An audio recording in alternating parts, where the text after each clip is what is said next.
And we're live. We're live! Hello! Yay! Oh, there's already a bunch of people commenting.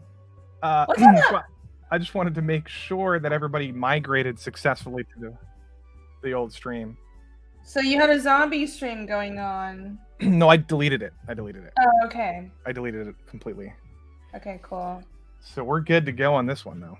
Yeah, chat. The problem is StreamYard is I couldn't invite Renie because I started streaming on OBS and I couldn't link my StreamYard. I can't explain it, but that's just how it is.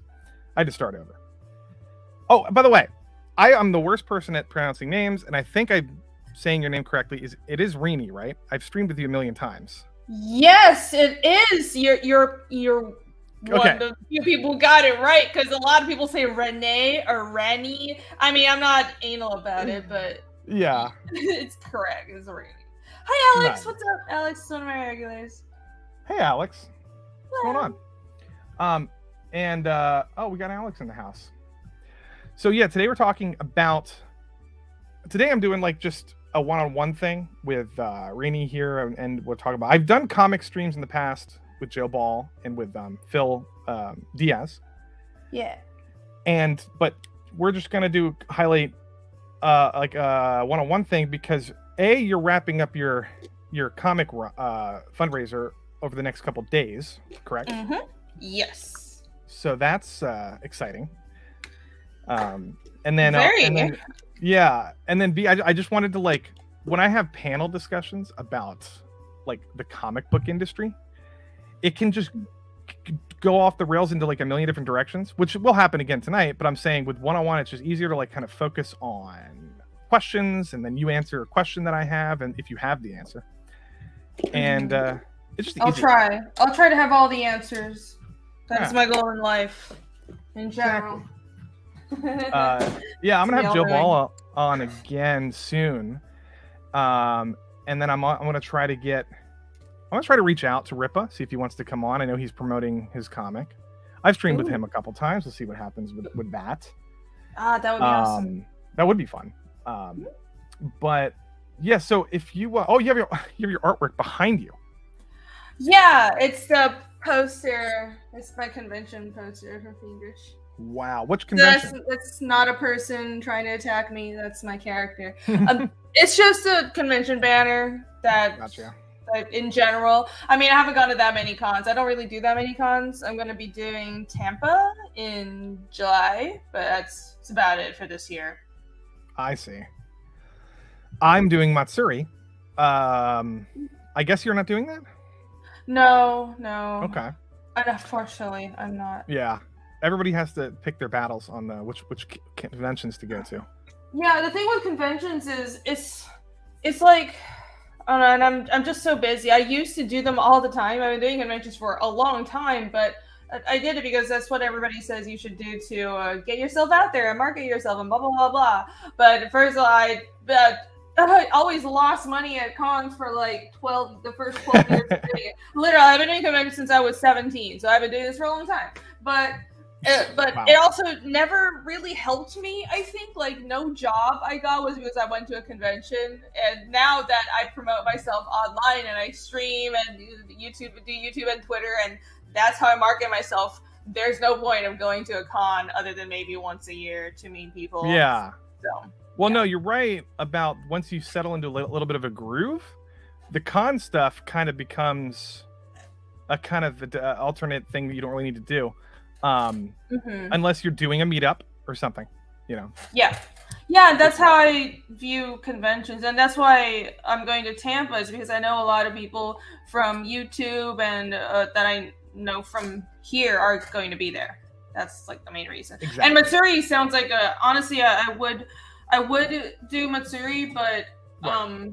it just didn't. It's like it's so close together. Anyways, maybe next year. Exactly. Yeah, that's why I couldn't go to Dallas. I can only do one big thing this summer, so I picked Matsuri. But anyway, chat, you should go to these conventions. They're fun. Yes. But chat is let me know, chat, if the music is too loud, or if you can't hear it at all. If you can't hear it at all, it's fine. But I just don't want it to be too loud. Try to keep it a little ambient music here, and Mega Man in the background. Anyway, so Fiendish is wrapping up. If you want to give people a little bit of a rundown on like where we're going with your campaign, and then a brief thing about your comic, we can start off that way. Sure. Should I actually? Oh, right. I'm supposed to pull this up. Oh, what am I? I have it too. It's up to you. I have it also. Okay. Easier. It's up to you. Okay. Either way, but yeah, Fiendish. Well, first of all, for people who, because this is the first time I've been on your channel, thank you for having me on in chat. Hello. I'm Renie. Of course, I'm the creator, artist, and writer of a comic on Indiegogo called Fiendish. We're actually on chapter 2 right now. Chapter 1 already fulfilled last year, and Fiendish is a fantasy mystery comic. It's a whole series I have planned, and I've been drawing comics for a really long time. That's my main thing. I used to work for Marvel, and I kind of jumped between mainstream comics and gaming and animation because comics doesn't pay the bills because it pays like absolute dog shit. But but it's so I've always done gaming work and animation work on a bunch of other commercial art to actually survive. But my absolute dream has always been, since I was 14, is to have my own comic series. And one day I decided I would just sit down and finally do it and try to fund it through crowdfunding. And then I met all these awesome people on YouTube and in the indie scene who want to support it, and in comics scene. Yep. And I realized that, well, there's actually people out there who, first of all, aren't crazy like a lot of the people in entertainment right now and in corporate comics, but also they're awesome and they want to support my work. So that's how I ended up here, and that is how Fiendish ended up on Indiegogo. And it's a similar story that's a little bit different than other people's, but yeah, it's very exciting. And like I said, I can share yours if it's easier that way. Okay. Or I just wasn't sure, because some people are like, no, I want to scroll up and down myself, but I got this here. Wait, is this working? Yeah, Is this working? It is. Oh boy, why is that? Oh, you know what? My monitor is widescreen.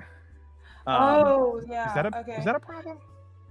If this, you know what? Here, there you go. Should I just show yours? I have a website too. It's either way. Yes. Right here. I have mine pulled Renie up. draws. I'll add this instead. Yeah, I have a widescrreen monitor, and it always messes me up because I can't play games. I don't like it. I only like it for video editing because I can extend the timeline really far. But oh, I see. Yeah, that's interesting. I was like, whoa, it's so wide. It must be. It's like widescreen has just been getting to absurd levels. Interesting. So yeah, here's the campaign. Here's the campaign, guys. It's also in the link in the description, and we have a guy posting in the chat. Awesome. Yes, thank you, Snafu. Thank you for the link in chat. So yes, this is my current campaign, Fiendish Chapter 2. It's doing really well, as you guys can see, so thank you so much. If you want a quick breakdown of what the story is about, it's like I said, it's a fantasy mystery series. The story follows my main character, Casimir, who is a young hunter searching for the truth behind the demons that destroyed his hometown. And I'm really into stories about it. I'm really into stories about the ancient mysteries unveiling and unfolding and world building and stuff. And I really wanted to commit to the world building of this story. There's very little that I can say about the actual mystery because it's a mystery. So the most I could tell people is, well, it's about my main character searching for these demons. And chapter 1 was like this big action-packed fight scene with a demon, and that was like the hook for the series. But there's a lot more to it, trust me. I've spent about 6 years working on it at this point, so there's a lot of meat to the story. It's not just a dumb standard fantasy, somebody drawing their D&D campaign. There's a lot to it, trust me, and I think in chapter 2 you guys will see just how much work I put into the character building and the world building. I built a language for this.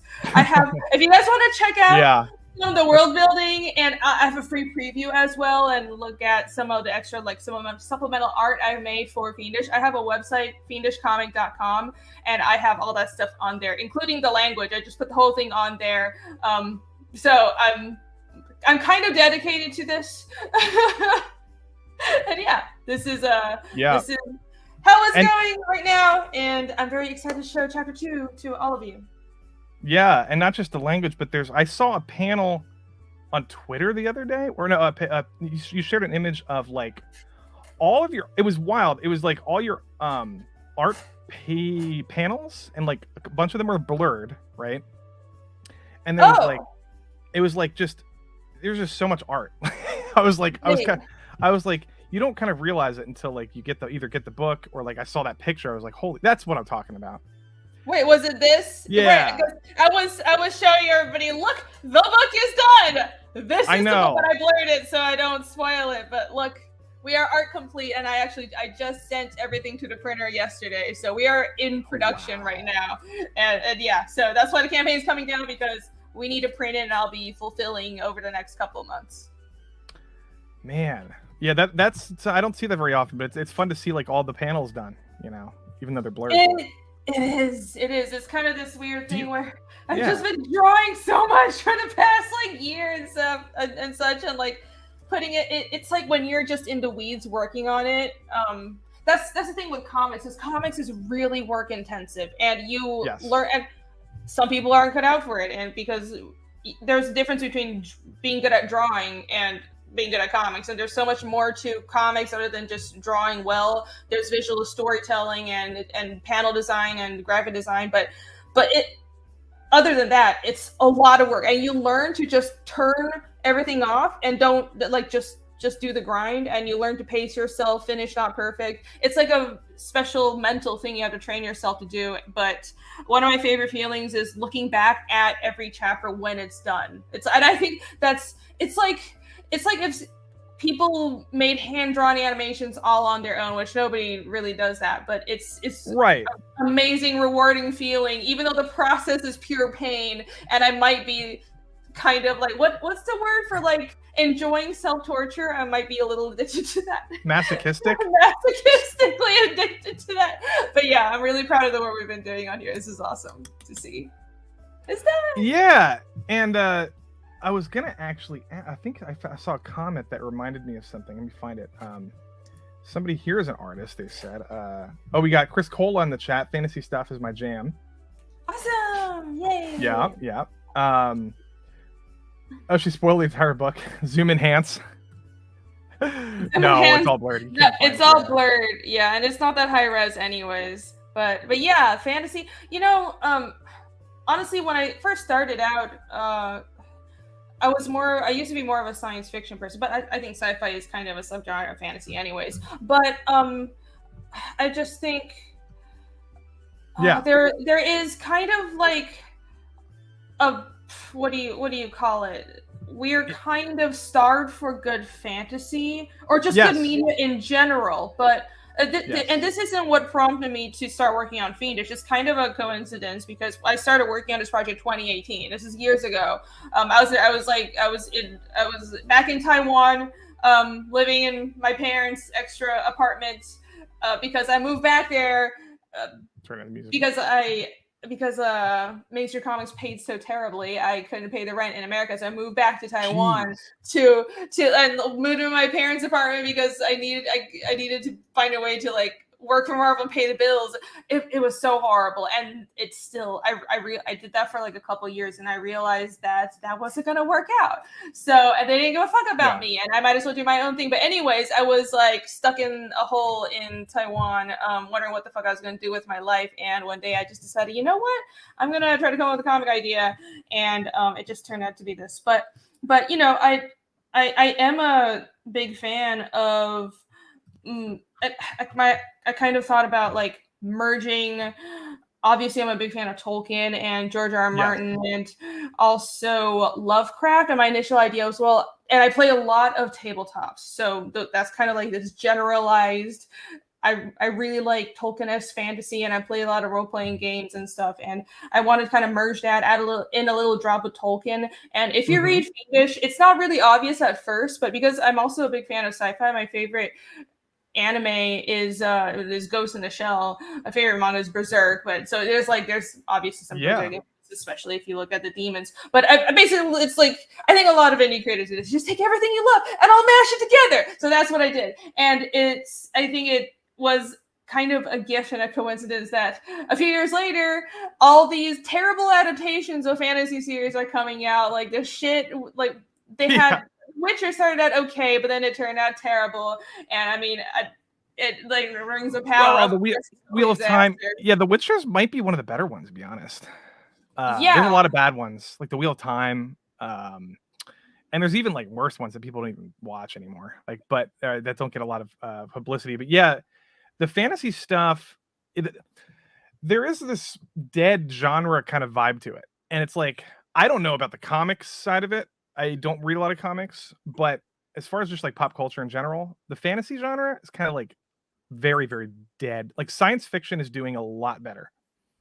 And horror. The horror genre has never been better, really. I mean, very, very popular horror movies and horror Really? shows and horror video games. And Oh, yeah, I don't know that's how much you're awful. into horror, but I like So I like horror, but it's like yeah, it's more. I like reading horror. I don't watch a lot of scary movies and stuff. I gotcha. guess I need to, but that's just I'm really weird. I don't I don't watch a lot of movies in general. But that's good to hear. I didn't know that. Yeah, Maybe I would actually go watch some horror it's doing movies. well. Yeah, it depends on what you like, but I mean, if you like gothic horror, like romantic, like we have we have Frankenstein and Dracula coming out. I don't know if you're a Frankenstein fan, but Guillermo del Toro and Oscar Isaac and Andrew Garfield are teaming up with the new Frankenstein movie. So I'm Oh, excited for that.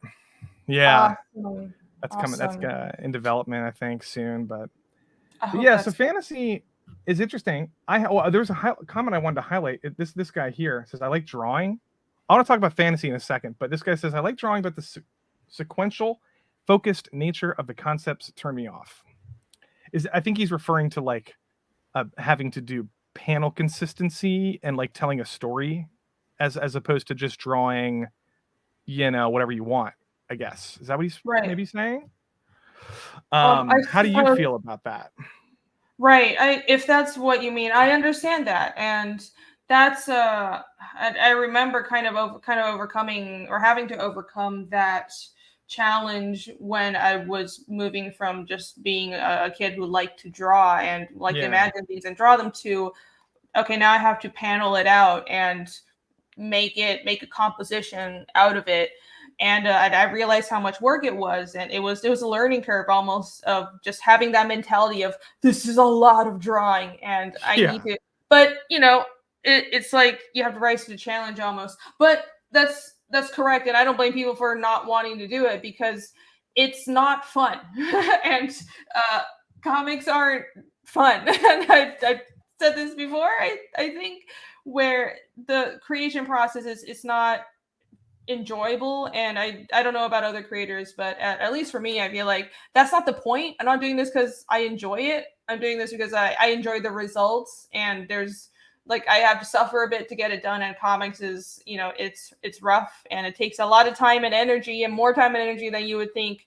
But it's I fucking love this medium. I grew up with manga, and then I came to the US for art school, and then I majored in comics. Mm-hmm. So there's something about it. I can't explain it, but there's a reason that I'm drawing comics, and because I work in gaming and animation, and I know Yeah. work in several other mediums. But it's also obviously there's the aspect of what less very small team or just one person can put your ideas out there with the comics medium, and you can't really do that with any other visual medium. Comics is sort of like the easiest to produce visual medium, which is why I think there's so much Yeah. Scream static right now because they're mad that we're making our own stuff. I want to talk about that too. If I want to dive into that. We got Zax. I just wanted to address chat for a second. Zax, what's up, buddy? Welcome. Welcome new people.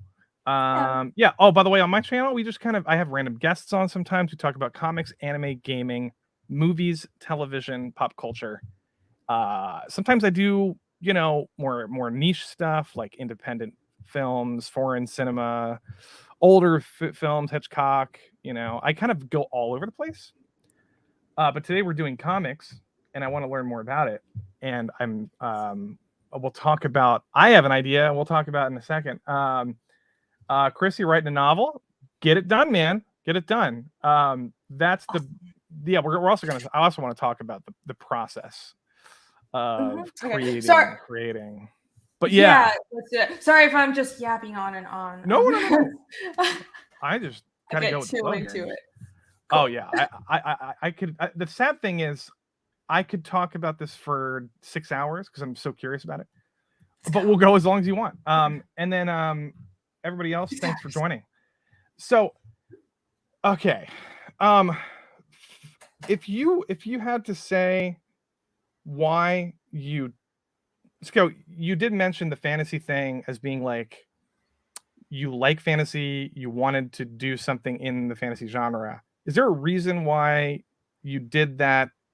Would it have anything to do with like where you were at the you're as a creative person at the time, or was it like a challenge, or was it more like I can, maybe you're more familiar with the genre? Um, if that makes sense, because I'll just say this: I have a comic idea that I'm spinning around in my head. I'm also writing down some outlines. It may or may not ever happen because I guess we'll talk about the industry in a little bit, but it's kind of like you said, people are kind of mad about the fact that we're doing so well. And it's like it's kind of like I'm noticing this. Well, yesterday, Eric July went haywire and sold like almost $1 million worth in a day. Yep, look at Eric. Launched book 2 of Isom, and they're flipping out worse than when he did the first book. It's insane. It's insane. The reading. Oh my god. And it's like I know, you know what? I know a lot of people who've put out their comics, and it's like I know people who are not even really writers who are finding good artists and doing fun collaborations and coming up with a good story. Because you know what? People have good visions, I think, but a lot of people don't know how to put it together or don't know how to get into the industry. And then obviously finding an artist to work with. All of these things are kind of like giving me a little bit of anxiety. And it's like, also it's like whether or not,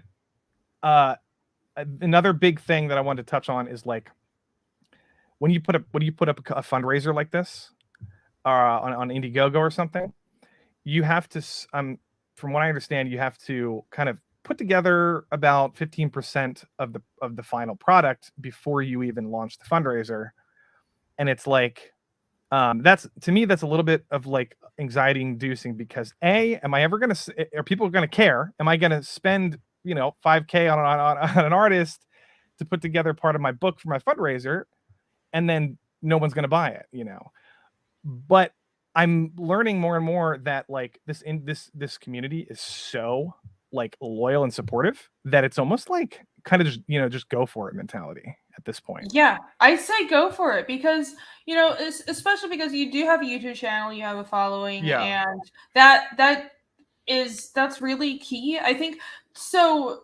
People will take a chance on your product if you put it out there. Like the hardest step is getting your work in front of people, and that's what's amazing about the internet. Like everybody has a chance if you just like make a YouTube channel, have something to say, or if you put something out there and on the internet, you don't even have to have like the amazing personality or anything. If your work is good and you put it in front of people, and now we have like there's an entire network on YouTube and Twitter and that's primarily what I think Comicsgate is. It's a promotional network, but even outside of that, there is just an indie network of people promoting books. With the Iron Age is sort of like the larger umbrella term for it. Right. That's sort of the term for the entire this age of indies. And there are people, it's amazing because that's how I got on YouTube. People, I put Fiendish 1 on Indiegogo, and I was like, it was doing like 13,000, and I was like, my mind was blown because I've never seen that much money in my life. And then some YouTube channels reached out to me, because I wasn't expecting it to do well. Wait. You were, it was doing, what was your initial, like, what did that look like? You were by yourself, just kind of self-promoting without really any networking initially? Yeah. Just, how did it, I just want to like take it one step at a time here. How did it get to the point where, is this an Indiegogo thing where you just like, how did you get a bunch of backers right off the bat? Is that your connections with the industry, or like not connections, but like people are familiar with your work? I'm just curious about like kind of how that works. Okay, If you have, so yeah, I will. This is not my. Well, okay, let me look at other because campaigns. it sounds like you did really well without like any networking, in No, initially. what? What? Well, oh wait, Really? You think they're okay? I guess thirteen well, thousand like, is pretty well for for yeah, starting out. And I was like, this is amazing because I was expecting yeah, like 2,000. So I was like, whoa, 30,000. But right, then I actually started networking, yeah, and what I was saying was people on small YouTube channels started inviting me and telling yeah, me get on YouTube, come on streams. That it was and these weren't creators. They weren't making money off it. I wasn't paying them. They were just like, hey, I saw this cool thing on Indiegogo. Let yep, me help promote you. And then it just went up and up and up. And then I started meeting other creators on YouTube and then going on some fairly wow, sizable channels. And then Fiendish 2 ended up closing at 52,000. yep, So, and okay, it's just this absolutely, it's yeah, amazing that it's the fans. It really is the fans promoting and they're choosing what they like. yep, But yeah, with initially it's not that I wasn't making connections or promoting myself. right, I was because I was doing it through like Facebook and I had a okay, Twitter. I was posting it on Twitter, but all my connections were from all my other previous jobs in Marvel, and there were people who supported my work hmm from hmm there, but I think it wasn't like it, yeah. people Well, give me shit. Hold on. How do I put yeah, this? go ahead. Real quick. People give me shit for the people I hang out with now. Um, but the truth is, I've been putting my work out there for years, and especially Fiendish, which is my darling. Like this is my dream project, and people have known. If you're friends with me on Facebook, you follow me on Twitter, you'll know I've been working on this since like 2018, and I know out of all the people I know from there's probably like 2 people who enthusiastically, first of all, they even backed me and they supported me. So many people I knew from Marvel, they paid a lot of lip service, but they never promoted me. They never backed my book, and they're like the only thing they seemed to care about was if I got a job with Marvel, and then they suddenly were like, congratulations. And when I post my own shit, they don't give a fuck. So, and I'm not mad about it. I'm just saying that's the truth. So don't give me shit for Yeah, going to the people who actually promoted Fiendish, right? yeah, but yeah, so the 13,000, I was trying to promote myself definitely, and a lot of it was I think was the fact that it was on Indiegogo, and there is already a lot of people that come to Indiegogo specifically to back comics because people know that yes, that's where a lot of people go. But yeah, but I was promoting myself, but I hadn't figured out like this whole YouTube thing yet. But right. eventually, I got here. Damn. So is this year November 10th, 2022? I'm trying to figure out how this works. 4 campaigns. Does that mean you have 3 prior campaigns before Chapter 2 Origins? Okay, let me. I can scroll back to here. I had this pulled up. So this is how this went. Here are the Oh, I see. campaigns that are on Okay. my Indiegogo. I actually launched. I have a regrowth and art book campaign that I launched in 2019 just to test out Indiegogo because I wanted to have Yeah. experience using Indiegogo and doing crowdfunding before I launched this big thing that I've been working on because I don't want to like completely fuck it up. So this was it did like $500 and I That's had the like 50 artwork I backers. used on my thumbnail, I think. Am I wrong? Yeah, it is, and this is for my 2019 art book, and you can get the art book with all these campaigns following because people really loved it. I've actually just reprinted it because people are like, I didn't know you had this art book. I missed out on it because nobody knew about you. People love art books. I will say I buy them. I love when, for example, like a game collector's edition comes out with an art book. Love it. I like when an artist will publish their own art book. Are you familiar with Ilya Kuvshinov? It's a Russian Oh, artist. yeah, she works in Um, Japan. and I thought it was a girl for a longest time. I think it's a guy. Oh, it's a I guy. think it's Okay. a guy because the name I'm just like, and the And art this is like sounds like so a girl's feminine. name. Yeah. Yeah, but I think it's a guy. But very one of my favorite artists, and they put out art books all the time. My profile picture is based off her artwork of Noodle from the Gorillas, Oh, or his artwork. But I love art books. They should be more, popular. But yeah, I'm glad you have one. That's fun. Yeah, yeah, and it's mostly old stuff. I do intend to eventually discontinue this, so I think this is maybe the last printing I'll do of Regrowth, because I just did a new print run for Fiendish 2, and then Yeah. I like putting out art books because Yeah. I do drawings for auctions, and I do draw streams and stuff, and so I'll do my next one will probably be demon focused because I like drawing demons. So, but yeah, this is a Regrowth was. It was a collection of stuff from a long time, probably like 6 or 7 years. I like the style. It reminds me of, and if you're saying that long ago, this is before that, but the movie Annihilation a little bit, which is well, it's probably based on a million things, but Annihilation is about this weird place where people go and they turn into plants, and it's a horror movie. And there's another show called Hell's Paradise that's popular right now, which is it just kind of reminded me of like what you were doing, but you were doing it 7 years ago. So I like don't that watch style. any shows. So. Yeah, I like that. I like that style a lot. It's just cool aesthetic. I'm glad you like it. And I also have the entire collection of Yoshitaka Amano, the Final Fantasy artist. I have his like 3-book collection. I love looking through art books, man.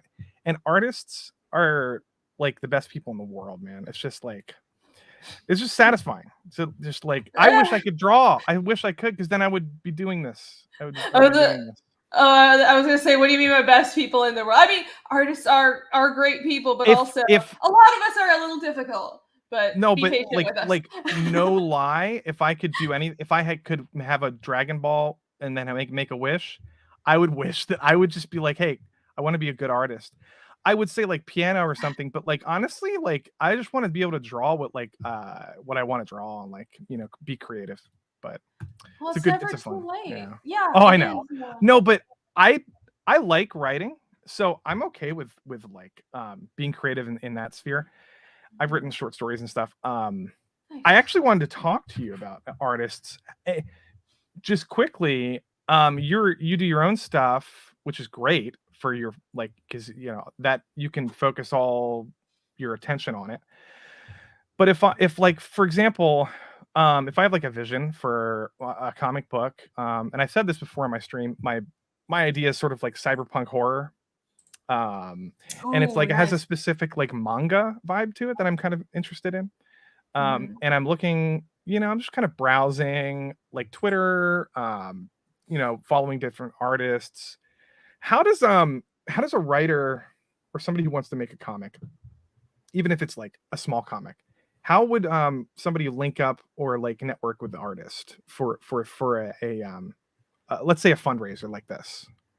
Like what are some Right. Well, I would say you sort of just have to know the community and get to know what artists are and what artists have experience, and you got to be careful because especially with comics, because it is so much work, you don't want to pick somebody that is unproven, and just because someone's a good artist doesn't mean they're going to be a good comic artist, right? Know that they've actually done comics. They've done comics in the indie scene, and they've proven themselves to basically be able to finish the work and be on schedule and not just take the money and run. So for your sake, like I would say, just kind of get to know the community and start following a lot of artists, which I'm sure you're already doing, and make a note of the people that you like and just start asking around for when those people that you really like have openings and rates and all this stuff. That's how I would put it out there. I actually just hired someone to draw something I wrote, which is the first time I've actually just written something, which is weird.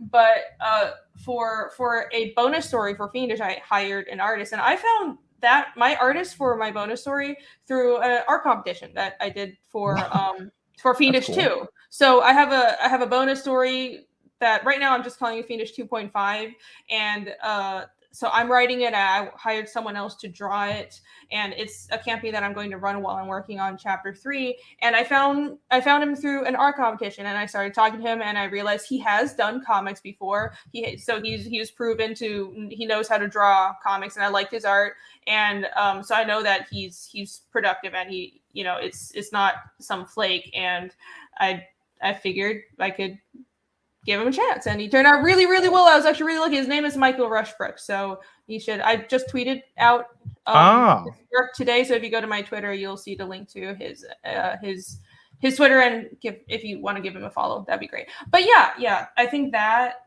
would be the route I would advise. Yeah, that's kind of what I thought, and I'm showing your website. I hope that's okay. Yeah, of course. I have a website too that I never promote, but behold. Yeah, Renie draws. And there's really cool stuff here. Like, where was that at? I was looking at. Oh, this is fan art. Let me go back. There was like, regrowth. I think that's what I was looking at. You gotta be careful with. I know. The sketches, there's some nudity, so be careful on those pages. Yeah, this is her. This page is safe. This page is safe. Yeah. So I don't post up on streams. Yeah, this is the art book. This is the art book. And there was this one of these pictures I wanted to highlight, which is, let me load it for a second. One of these pages. It was down here. This one. So obviously you drew this. What was the inspiration for like the world building of your comic? And why like this in particular, like the where this village is located or something? Right. Well, it's I have so beautiful. A terrible time. Thank you. I spent way too much time drawing this. So I actually like drawing environments, unlike a lot of artists, I spend too much time drawing them sometimes. I'm really bad at explaining like what the reasoning behind why I built something the way it is, but I just thought it's cool. You don't have to explain it. Yeah, that's the answer for most things. I thought this would be cool, and I was these are pretty authentic. Some of these like housings and things like that. Oh, I do my research, right? Because so Fiendish, at least it's a whole world, so there are a bunch of different cultures. But the culture where the story starts out in, it's toward kind of like central Arvos in the mountain range. If you look at the world map, you'll know what I'm talking about. But I have like cultural regions planned out. I have like linguistic similarities. It's insane the level of detail I've gone through to do all this, but. The main culture here is sort of like a mix between Nordic and Slavic, and that's what Nanarsa is based on. I started out basing it on Old Norse and Old Slavic and kind of adding in my own spice and towards the end. But yeah, I've done a lot of real world research, but at the same time, I've sort of taken the real world research and fantasized it into a kind of this world that I felt like made sense in my view, and also supported the story I wanted to tell, which is the most important thing, because world building is fun, but I see a lot of creatives in comics, especially there's a huge bridge between world building and storytelling, and you can have both, but a lot of writers and comics, mostly writers as well, they get so much into the weeds of world building where they forget about the story. And you have to sort of have this self-discipline of staying on track and realizing that, okay, all this stuff is fun. I can get carried away thinking about the exact species of horses in this grassland over in Drakia and how they came to be, and planning out all the all the island fauna of this faraway land. But I need to focus on this story and build around here, and everything else I can do it afterwards. So that's fascinating. Now, I would imagine that if you're writing a novel, now this is amazing. I love this. Yeah, there's a world map of it. You can get this map in the current campaign. This is cool. I love building. I there's a website that I used to go to. I can't remember the name of it, but it's you can make really cool like old school maps on it and like fantasy maps. Yeah, you can get very detailed. Yeah, there are a couple. I forgot what it's called, but there is a website where you go. But I build this from scratch on Photoshop because I'm insane.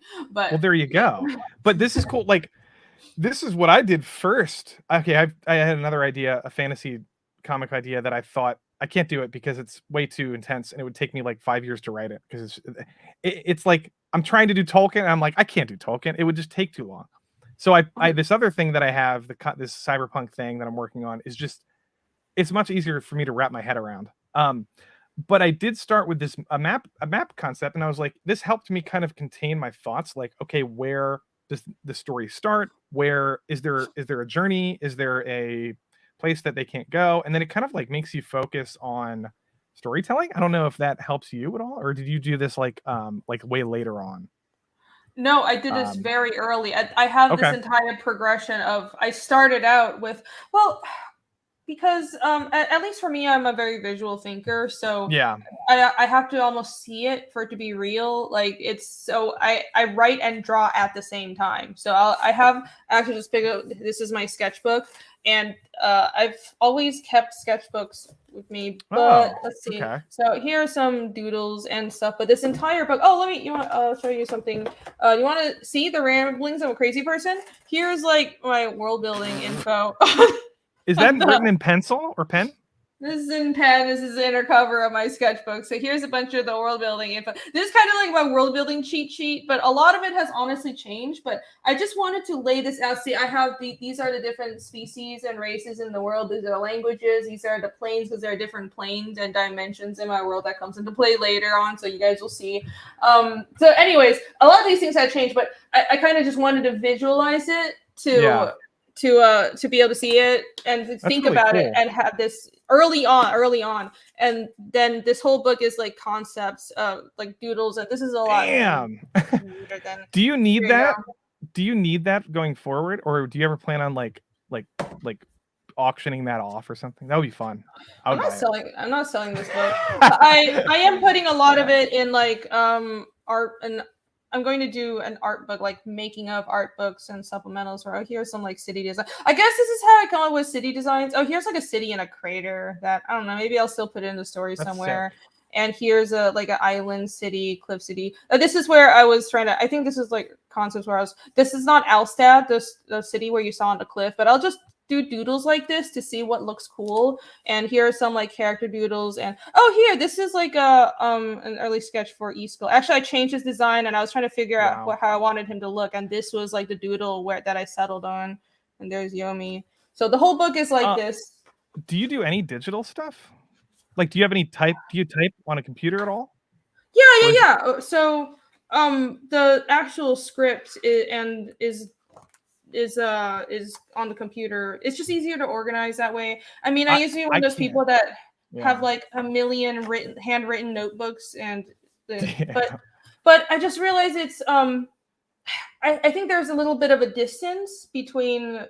It's like when you're working digitally, feels like there's a gulf between you and your work. That's definitely something I had to overcome. But I don't think it's there so much for me anymore. Like now I've gotten more used to. I made myself write digitally and also draw digitally because I was trained traditional art, but now the comic is drawn in Photoshop, and just it's for speed and convenience really. But remember, it's important to have actual drawing skills. Sorry. Yes. We have one before they get to this one. Somebody asked what the rating would be on your comic. The rating, like as in a movie, or I think they asked about like your what a demographic or something. Oh, demographic. Not for kids. It's not like ridiculous, like ridiculously sexual. I don't think it's explicit. The way I tell people is there's gore, at least like a little gore in every book. It's not gratuitous, but because I have action, I want to make the action fun. So there's like so far in both book 1 and 2, there's like dismemberment and there's an occasional boob, but I'm not going to show genitals. So that's do with that as you will. Gotcha. This person says you should have a planar map as a replacement in chapter 3. Well, sir. Alex. Yeah. Thanks. Yes, Kenzo says your art's breathtaking. Thanks for joining, Kenzo. Thank you. I'm glad you. That's fascinating. I like to type on the computer and just kind of type my thoughts, delete stuff, easy. I don't know. I don't do the very well handwriting at all. It's just, but it's just who you are. It's your personality, probably. Yeah. Yeah. Or maybe it's like maybe your education. Maybe like certain people when they were going through school, they were much more comfortable like writing things down and learning that way. For me, it was always like typing, and I can't write very well handwriting. Okay. Yeah, I that's guess. what I'm trying to. Yeah.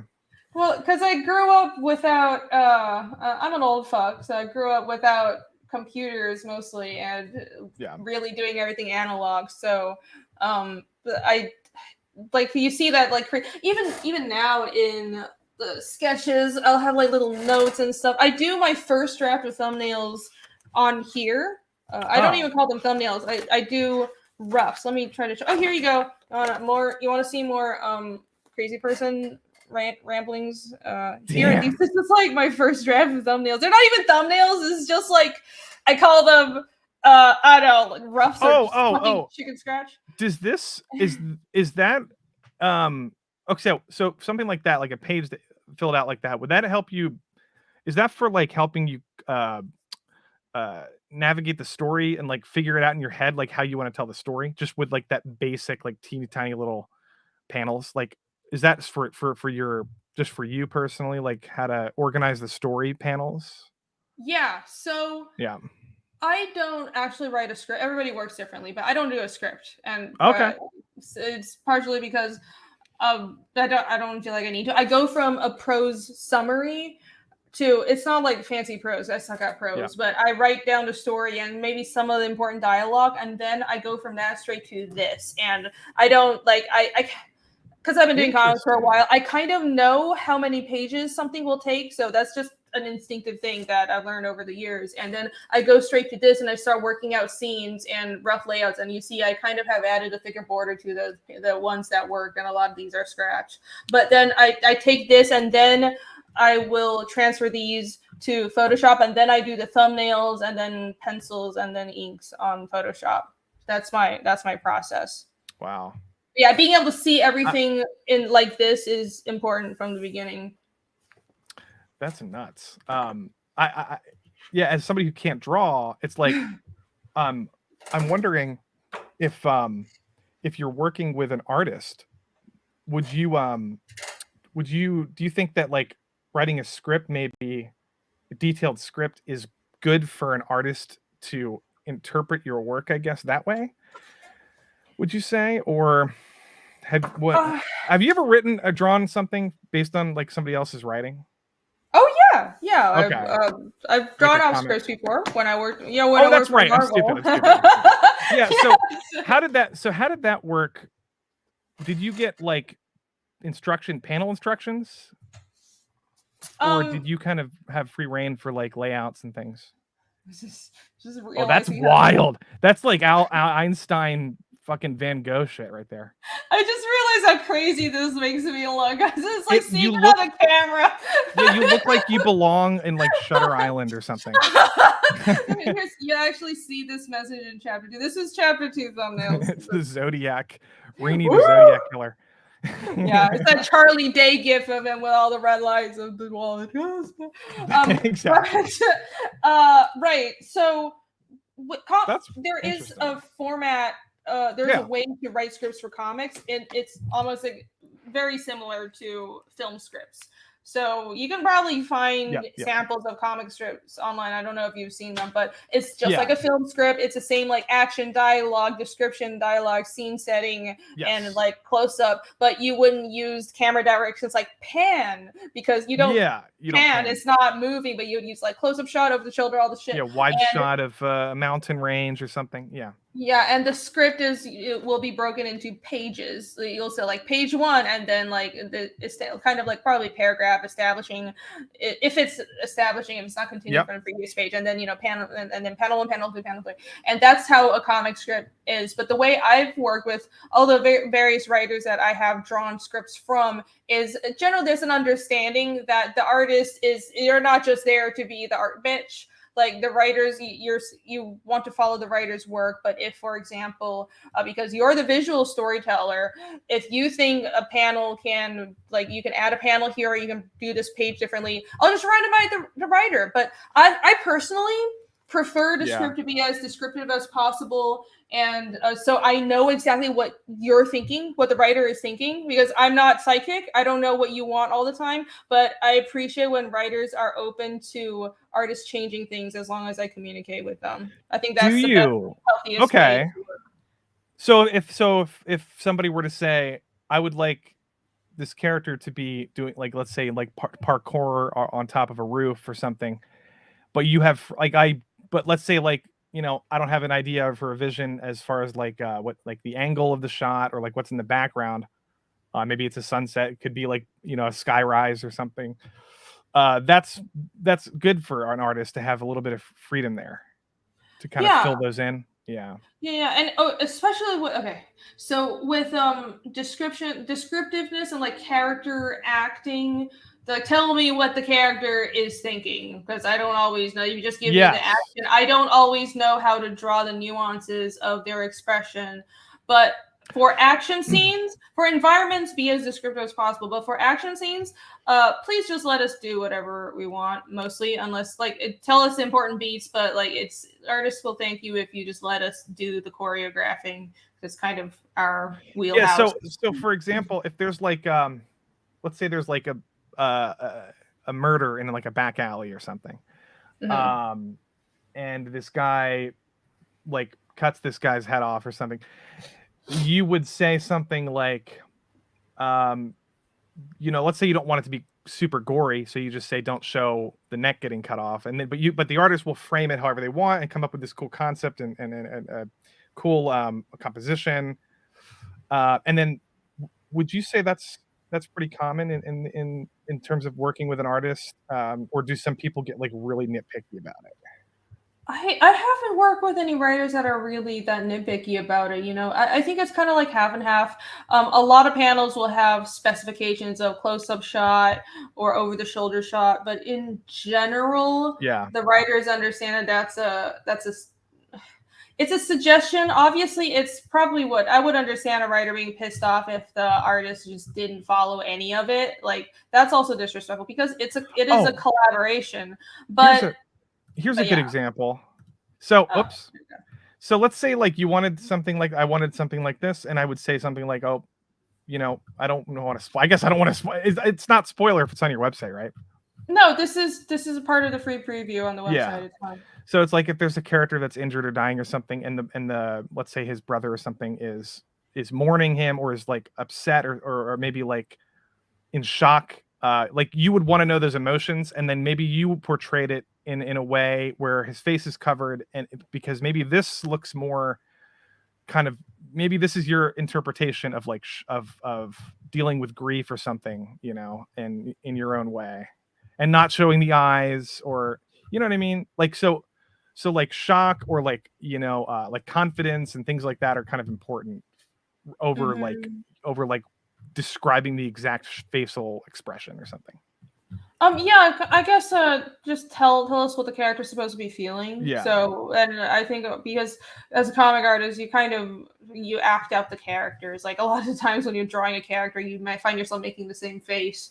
We kind of act things out in our heads. So Mhm. so yeah, it's more important to, at least I think, to describe what's in Yeah, their head, and then we'll do the external stuff. that's awesome.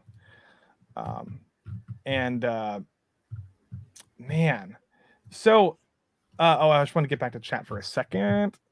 Oh, thanks for joining, Chris. I appreciate it. This will be up if anybody wants to watch this at any point, on my YouTube channel, my live stream tab.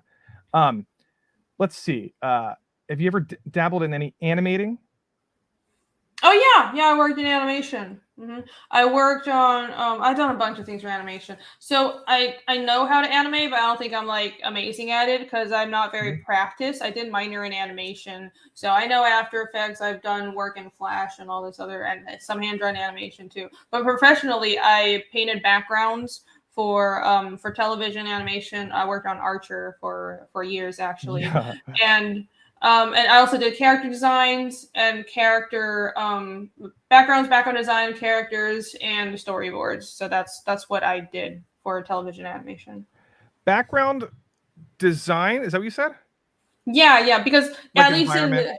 Yeah. and the teams I worked in for animation, that was different. It's like you have the environment artists or the background painters that they were like the grunt work people. Like the design is already there, you're just painting it. But then they realized that I actually can draw. I was good at designing things because comics, you have to be good at designing things and drawing perspective from scratch. So that I did that as well. And same for characters. I did kind of like the grunt work character, like the design is already there, but you're just kind of doing like the model, because a lot of the teams I worked in were like puppet animation, like After Effects and Flash, and everything's like puppet animation now. But then also I would occasionally do work like if there's a very exaggerated action scene and you can't, it's off, it has to be off model because it's just really, really exaggerated perspective. And because I can actually draw anatomy, which a lot of people can't, I would do like that one specific like model for that shot.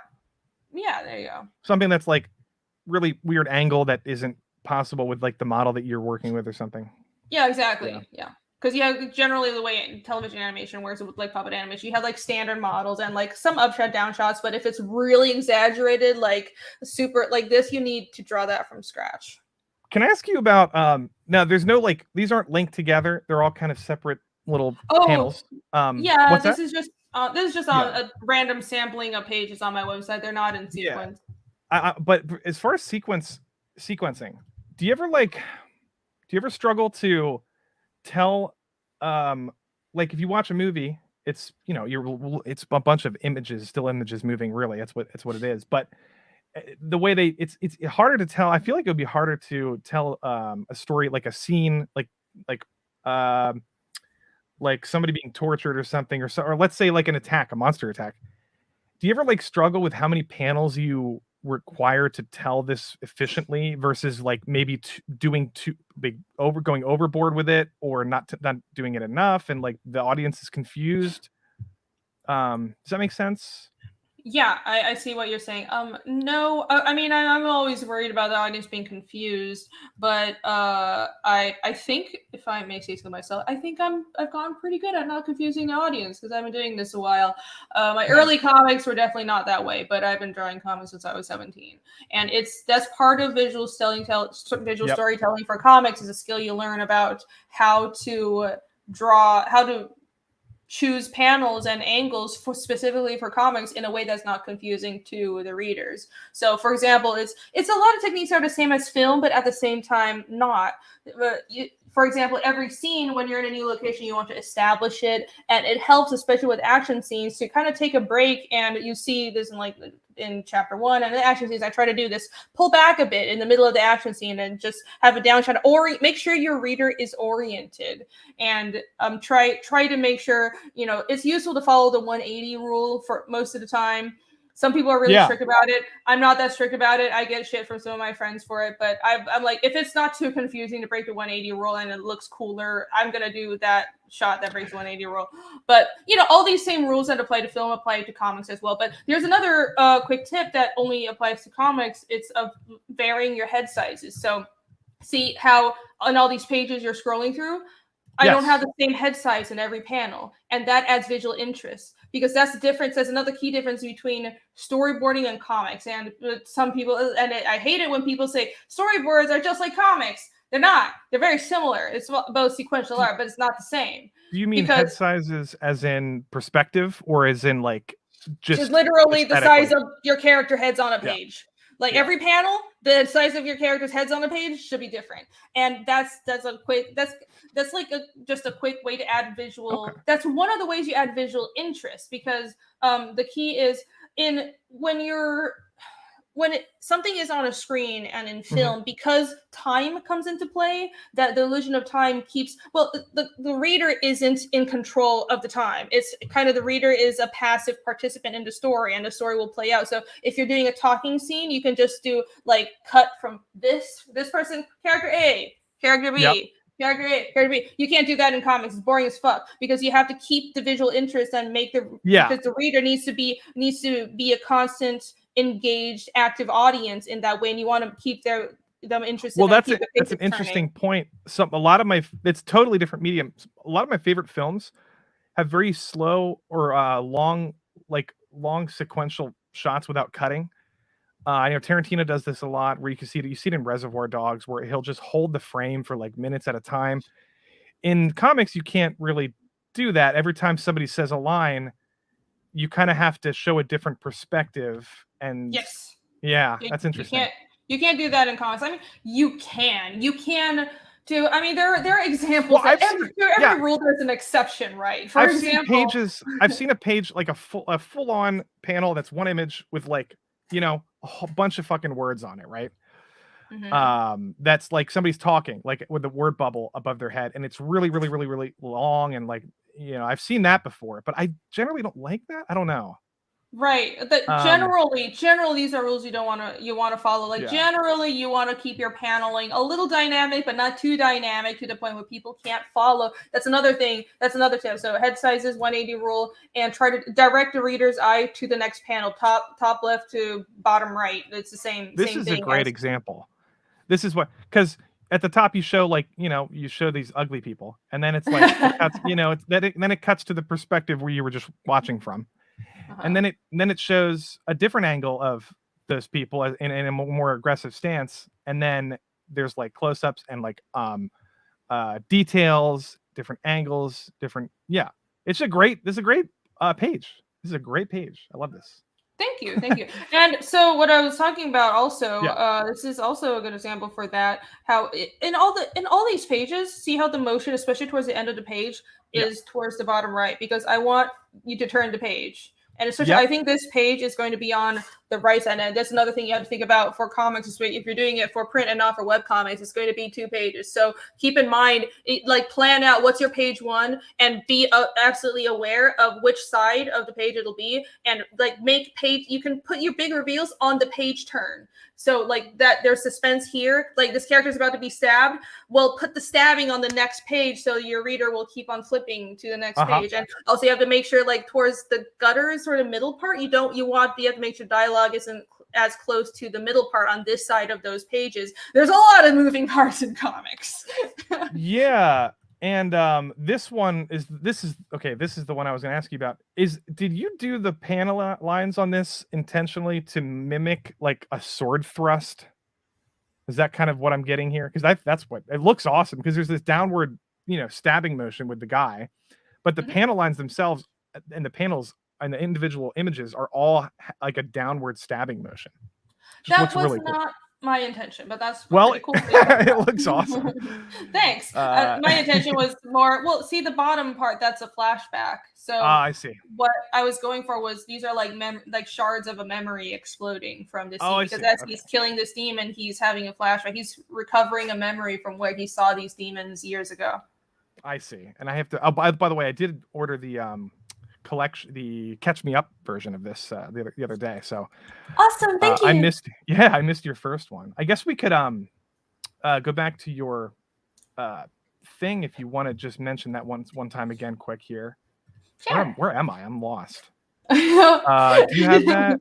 That? I have it pulled up. I'll go. I got it. I think this is it. Yep, that's it. That's me. Yep. So yeah, if you missed out on chapter 1, I have this is a give me everything, but that's I just wanted to say I'm gonna run to get a drink of water quick. If you could just do like a 2-minute like rundown of like your campaign, and we talk about Friday and all that stuff. I'll be right back. Sorry. Okay, no problem. I understand. So here we go. I guess I'll just run down what's on my campaign. So at the top, the featured tier is the Give Me Everything, which is like the big collector's box for people who really want every single item in the campaign, including all the variant covers. But you can get this if you're a big collector. But otherwise, I have lots of tiers for all price points and for all sorts of preferences. Here you can get just the classic cover. I have 4 variant covers with it. This is the main cover. This is the one by me, and this is second variant cover. This is by my friends Boob Dan, Dan Plagle, and colored by Billy Basco. They have a comic called Goblin Girl. If you want to check that out as well, search for Goblin Girl on Indiegogo. It's also a fantasy comic and a very boobalicious and bootylicious fantasy comic, so you should check that out. So that's the second variant, and I have a couple of other variants that are kind of limited. This is the third variant. That's the Au Naturel. This is also by me, and this is limited. I don't always have it turned on, but I'll have it available during the closeout on Friday. So if you want this cover, catch Ethan, the closeout stream on Ethan's channel on Friday, or just come back and hop on the campaign towards like Friday night, and then you'll be able to back this cover. And I had like an early 24-hour cover as well. So those are the variant covers. You can get the Catch Me Up if you miss out on the first campaign. A lot of people have backed this. I think this is the majority of the backings, because I think a lot, we have like twice as many people backing chapter 2 as chapter 1. So thank you guys so much. But most of the people have been backing the Catch Me Up here, and that is chapter 1 with a new cover, because all these covers on the campaigns are campaign exclusive. So I will not be printing these covers ever again. I want these to be collector's items, and I want to reward the people who supported the project getting off the ground, because once the book is produced and off the ground, then I'm golden, right? I was able to pay like my colorists and all the people who worked on it and pay for printing, but it's all thanks to you guys initially supporting the project that it was possible in the first place. So all the covers on my campaigns are at least like the first, the campaign, like the first release is campaign exclusive, but you'll be able to get the permanent cover for chapter 1 and also chapter 2 here as well. And I have a bulk option too. Try to keep it pretty simple. These are just different covers and some different combinations, but there's a lot of add-ons in the back end as well. Let me just scroll down. And real quick, these are mini prints that are free for everybody, because I like giving you guys free stuff. And I had you guys have supported this campaign so much. I decided I wanted to give you guys some like free prints, and there's 3 trading cards and 2 mini prints. So this is the art from those mini prints that everybody is getting, and those are actually already printed. They're like in my storage room over there. But down to the add-ons. I'll just cover the add-ons real quick. Lofty, welcome back. Yeah, back. Here are the add-ons. Scrolling down here, I have a couple of standees. The Arachna standee, I have a demon standee that's from chapter 1. They're like anime standees. I have one right here. They're these little acrylic anime thingy-majigs. You see? Wow. So I've gotten one of these made, one design made every campaign, and the art book and the world map print, a canvas world map, and it's like 24 inches, like 2 feet by 2 feet, just about. Yeah. So if you like that big world map we just had pulled up, it's available on a campaign, and a stretch goal was to get it printed on canvas. So it's getting made on canvas, and I think it's fucking awesome because I want this on my wall. So if you also want it on your wall, you can get that as an add-on. And yeah. Wow. That's it. There's a few other things. Like this is just art of the standee. This is a sticker that, this is also another free stuff. There's so much free stuff that I'm giving people. So yeah, give it a look. It's all on here. Can I ask you about the stretch goals? So sure. How do you, when you're putting together a campaign, and by the way, if I'm asking like a trillion questions like that are kind of autistic, like the reason is because I'm trying to learn, and I'm sure people watching are probably curious about this stuff, and I don't really, I just don't hear a lot of people talking about like the nuance of like kind of publishing and all this stuff too very often. So I like asking these questions. Anyway, the stretch goals, when you're putting together a campaign, how do you know what tier, what goal you have to reach in order to like fund, let's say, a canvas or like a 3D printed model or something? Like how do you financially like wrap your head around all that stuff? Well, ask around for prices first. So I've been doing, I've been getting stuff printed for years, but yeah, this is definitely something I'm new to as well. Like getting stuff produced. I'm not at a point of like EVS where I'm getting toys made yet, but making the standees and the canvas world map, it's sort of there's you can contact like the factories, or if you're getting your stickers made through Sticker Mule, there's some things that like some production factories or production services, I guess you would say, where you can just quote and price things out online, but otherwise you can just ask around and get the quotes and factor it into your budget, and that's generally how I determine what the stretch goals are. And honestly, stuff like trading cards are a really good stretch goal, because trading cards do not cost that much to produce, even in huge quantities, but I think a lot of people like them as a reward. Actually, let me go to the trading cards real quick. I have the art in the updates. And those are fun.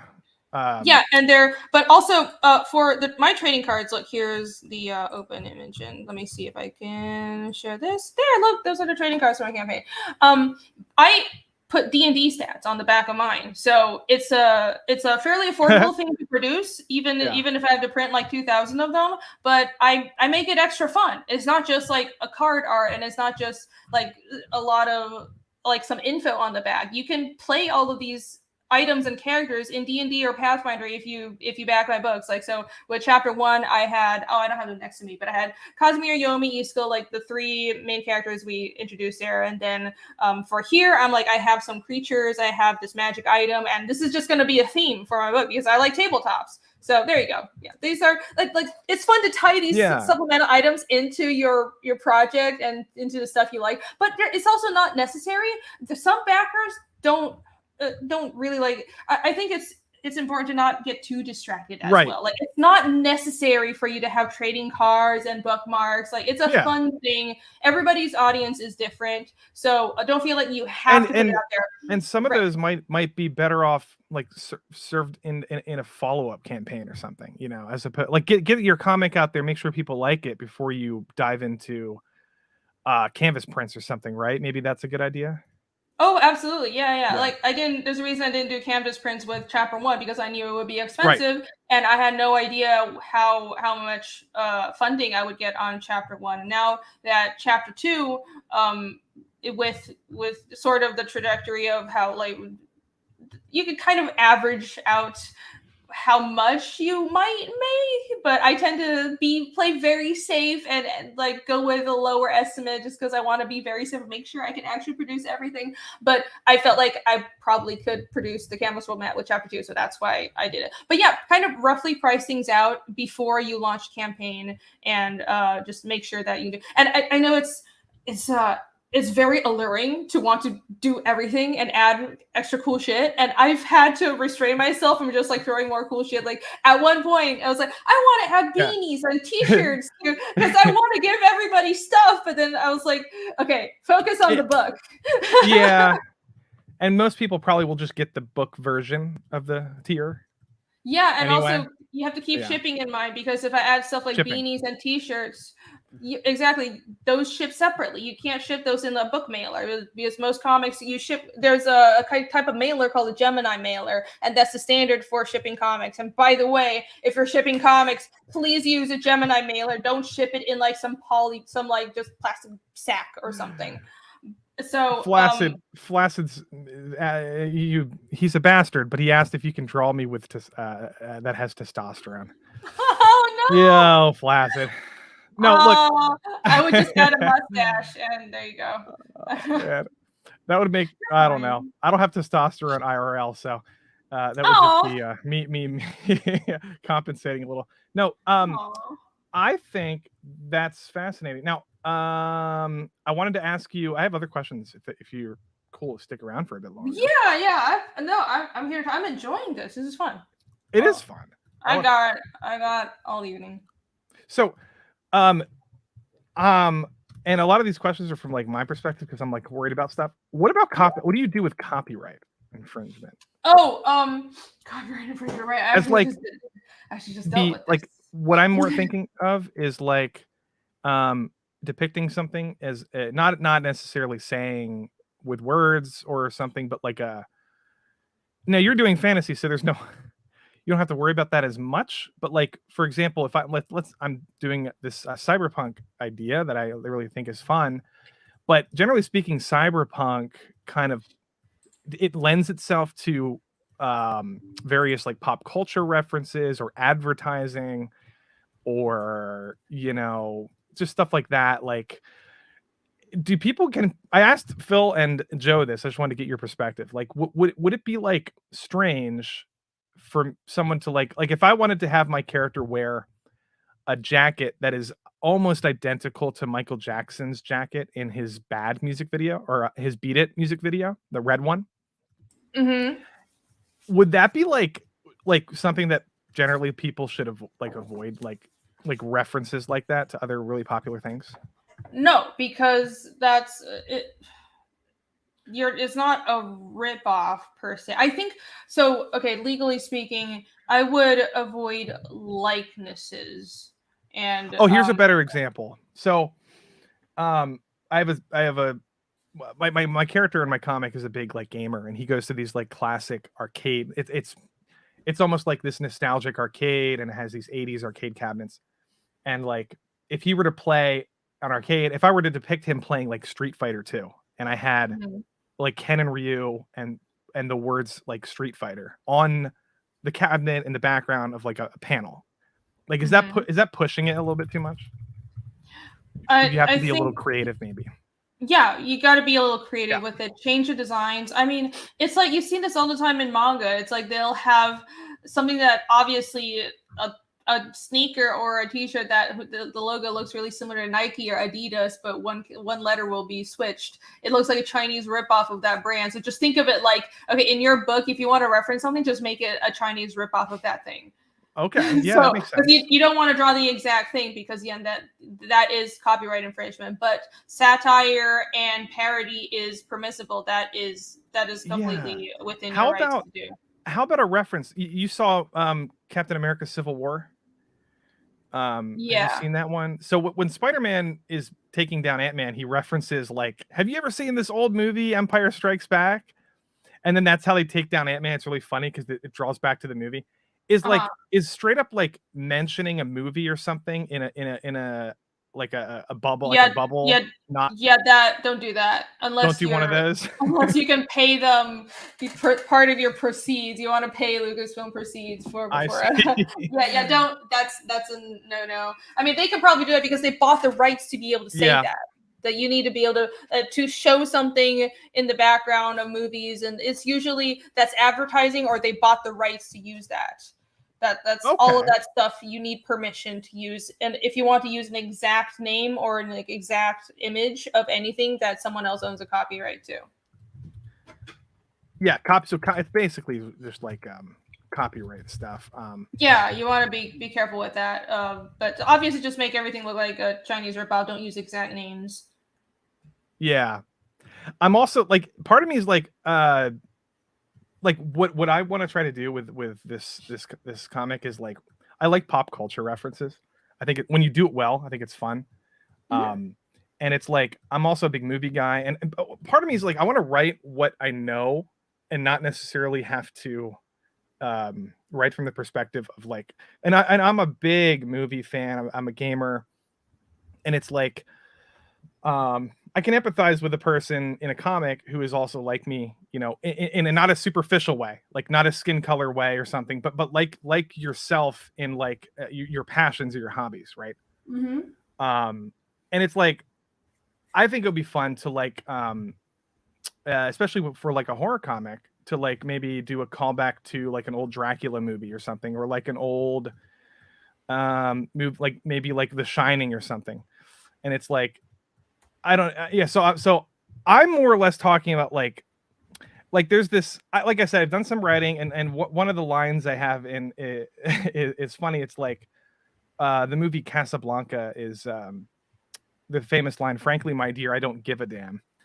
It's like a famous line from that movie, but it's like I have one of my characters saying something very, very, very similar to that, and it's like it's supposed to be a callback to the movie because he goes to see it on a drive-in theater earlier in the comic. And but I feel like quoting lines and stuff like that might be a little bit, probably have more leeway than like saying, you know, Batman or something, or like James Bond. I would change it. Don't do the exact line. And if they don't do the exact lines. Have like the poster be similar, but the character's hairstyle is different, and the title is like Casa Pueblo or something like that. Or like I don't know. Right. Yeah. Or like Morocco Blanco or something. Yeah. Yeah, exactly. Okay. Well, yeah, those are interesting. And yeah, as like, so like right now I'm like, I have like a couple characters in mind.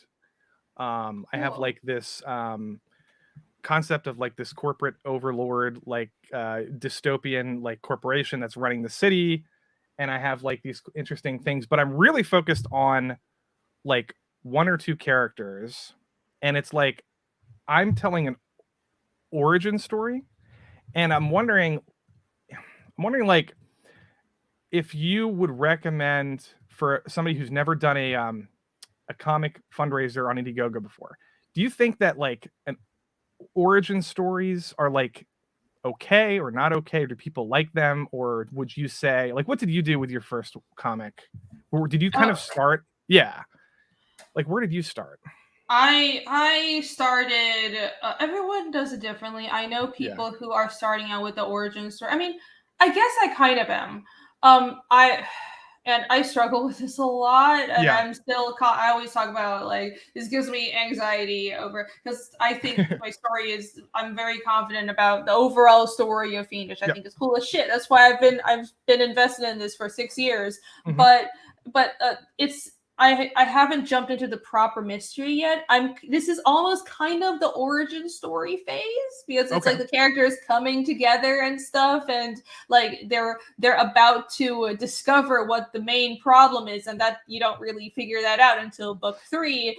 And I'm like, I'm gonna take my time, but now that I have to take my time, it's absolutely killing me because I want to tell everybody everything, but that doesn't mean that.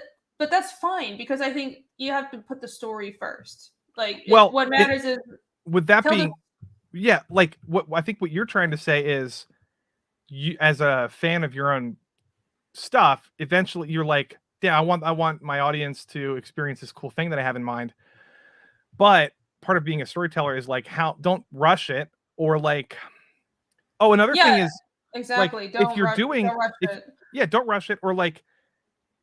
Maybe this is a better way to phrase it. How did you like come up with a way to leave off your story at the end of chapter 1 without giving people enough content, but then setting up what the next part of it to be more exciting, and then where do you find that balance? Does that make sense? Yeah, that makes sense. I'll like answer that. Well, I mean, it also depends on your story because with some people, for example, with how Ethan does Cyber Frog, it's kind of episodic, but he does have these big arcs with he has like 3 or 4 books are big arcs, and a lot of people, their franchises are more every book is self-contained in a way, even though there is a larger story. But for example, with what I'm doing, what Shane's doing with Inglorious Rex, and also what Eric is doing with Isom, people are giving him shit about, which is stupid, is we're telling it's a long form story, and so every book is not a self-contained thing. It's like every book is you follow the story, you have to read the thing in sequence. And so the way I try to do it is every book I try to make sure kind of like step back a bit and look at it from a reader's point of view and think about what development would either with character development or plot, how much ground do I have to cover in this book for this to feel like it's worth my reader's money? And that's my goal for that book. So I always have that's the starting point is point A, the characters are here, this plot is here, point B, this is where I want to end. But because there is an overarching story, there's always more to be found out. There's always like something else that is going to happen next. And I leave every book for chapter 1 and chapter 2. There's more mystery, like we still haven't figured out where the demons are coming from yet. So that's like this ongoing thing, and I think there's been a pretty good hook for people to continue reading and to figure out where it comes from, especially because and this is why I wanted to take the time to establish the story, kind of like almost start with a little bit of an origin story point and start it slow, because even as much as I want to get to the big action and the superpowers and all this stuff, I think people won't care about a story unless they know the characters. And that's a good point. I wanted to take the time to show you how these characters started out. Like I'm not starting out like, well, they were like when they were born and shit. Even though I do have flashbacks to like a few of the characters from a long time ago, and I know all that stuff about their backgrounds.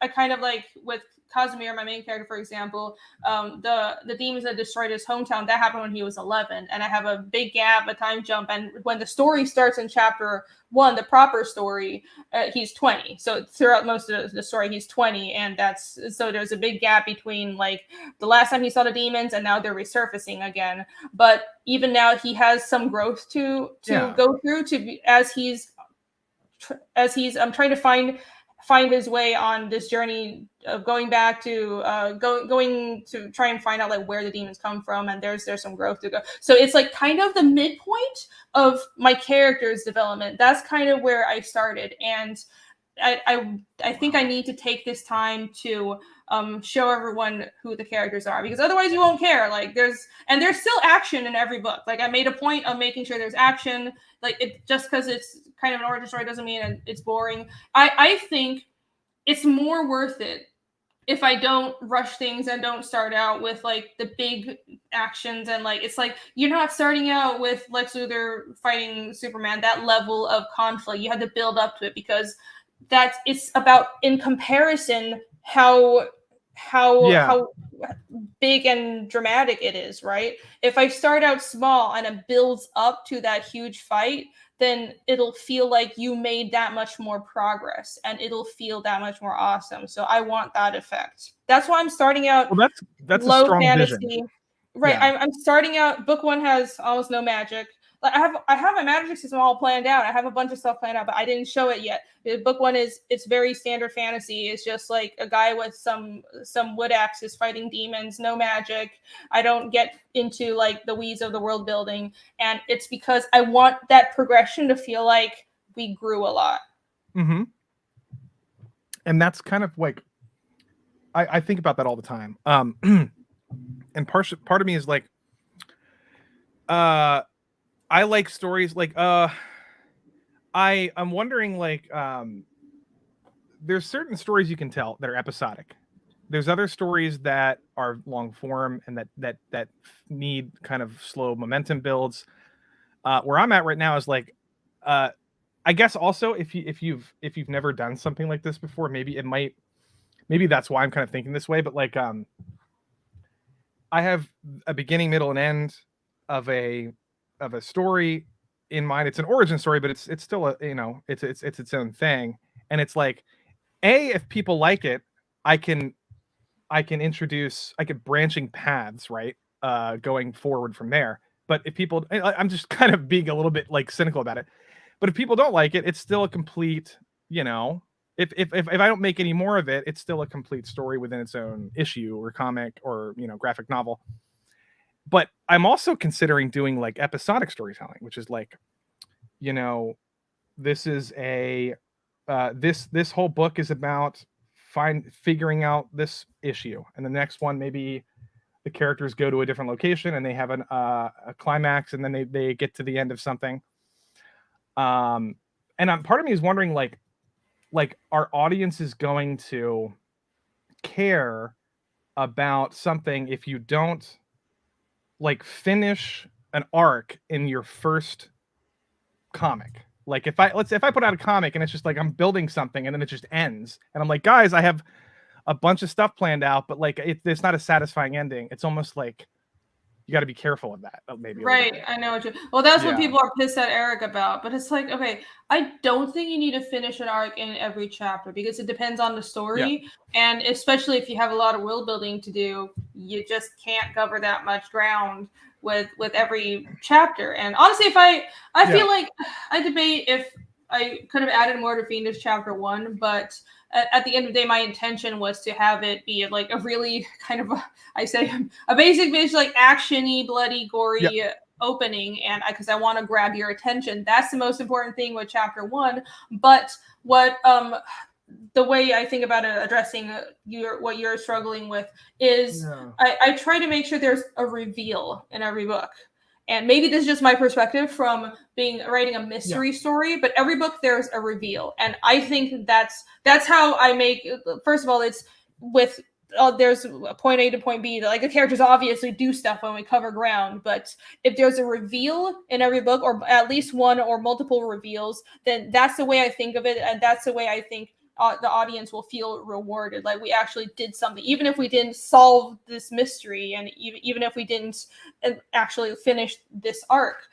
Yep. We actually accomplished something, and something Yeah. a huge important plot relevant piece of knowledge was shown to the audience, and that's what matters in my opinion. Yeah, no, that's what I was gonna say, and a good example of this is The Promised Neverland, which, if there's any manga readers in the chat, really really good manga. But the first volume ends. I mean, it does this whole setup of the orphans, and you learn who they are and everything. But at the very end of it, they show it. It gets so dark, and they show these demons that were never a part of the story. It's almost like the whole story was just this orphanage. But suddenly now it's a horror novel, and it's like it's the very last panel, and it's like, well, that's a very interesting way to end your volume 1 of your story, because it grips people's attention, and they're like, wait a minute, now there's demons. Well, what are they all about? And then they want to read chapter 2. You know. Yeah, having that reveal. Alex said it very well in chat. Answer 3 questions, raise 6 more. Exactly. That's perfect. I think that's a good way to think about, other than, well, every chapter needs to be 1 arc. No, as long as you've answered some questions, but then raise more to keep the reader coming back, that's what matters. That's fascinating. Do you enjoy writing dialogue? Yes, but I also hate it. Why do you hate it? Do you like do you enjoy like the process of getting into like different characters' heads and writing them differently, or is that the part you hate? No, I like it, but I struggle with it, but not so much anymore, because it's one of those things. It's like some things never really get easier. It's like the thumbnailing stage, with how many moving parts you have to think about with comics, right? To get the thumbnails just exactly right and tell the story right, and like keep all those things like the 180 rule, clarity of action, varying your head sizes, the action flow, all this stuff right when you're for the layout stage. That never gets easier. That's always very intensive. And I think dialogue is the same way. As well as I know my characters, it still takes time. Like it's the Jake, well, you're not sharing. You don't share a lot of dialogue. Jake. Oh no! Jake was in the chat because he's I do a group show with him, and he knows he's read chapter 2, so he knows how much I've gone back and forth with the dialogue. I have spent the past about 3 weeks while I was waiting for the colors to be finished on chapter 2, just like combing through the dialogue. That's literally how much time it took. Like, I'm not joking, guys. When you read the dialogue in chapter 1, you should appreciate how much time I spent on it. Hopefully it doesn't suck, and I don't think it sucks because I showed it to Mike Barrett and he said it was good. So I think he's a pretty good metric for he said it doesn't suck. So there's that.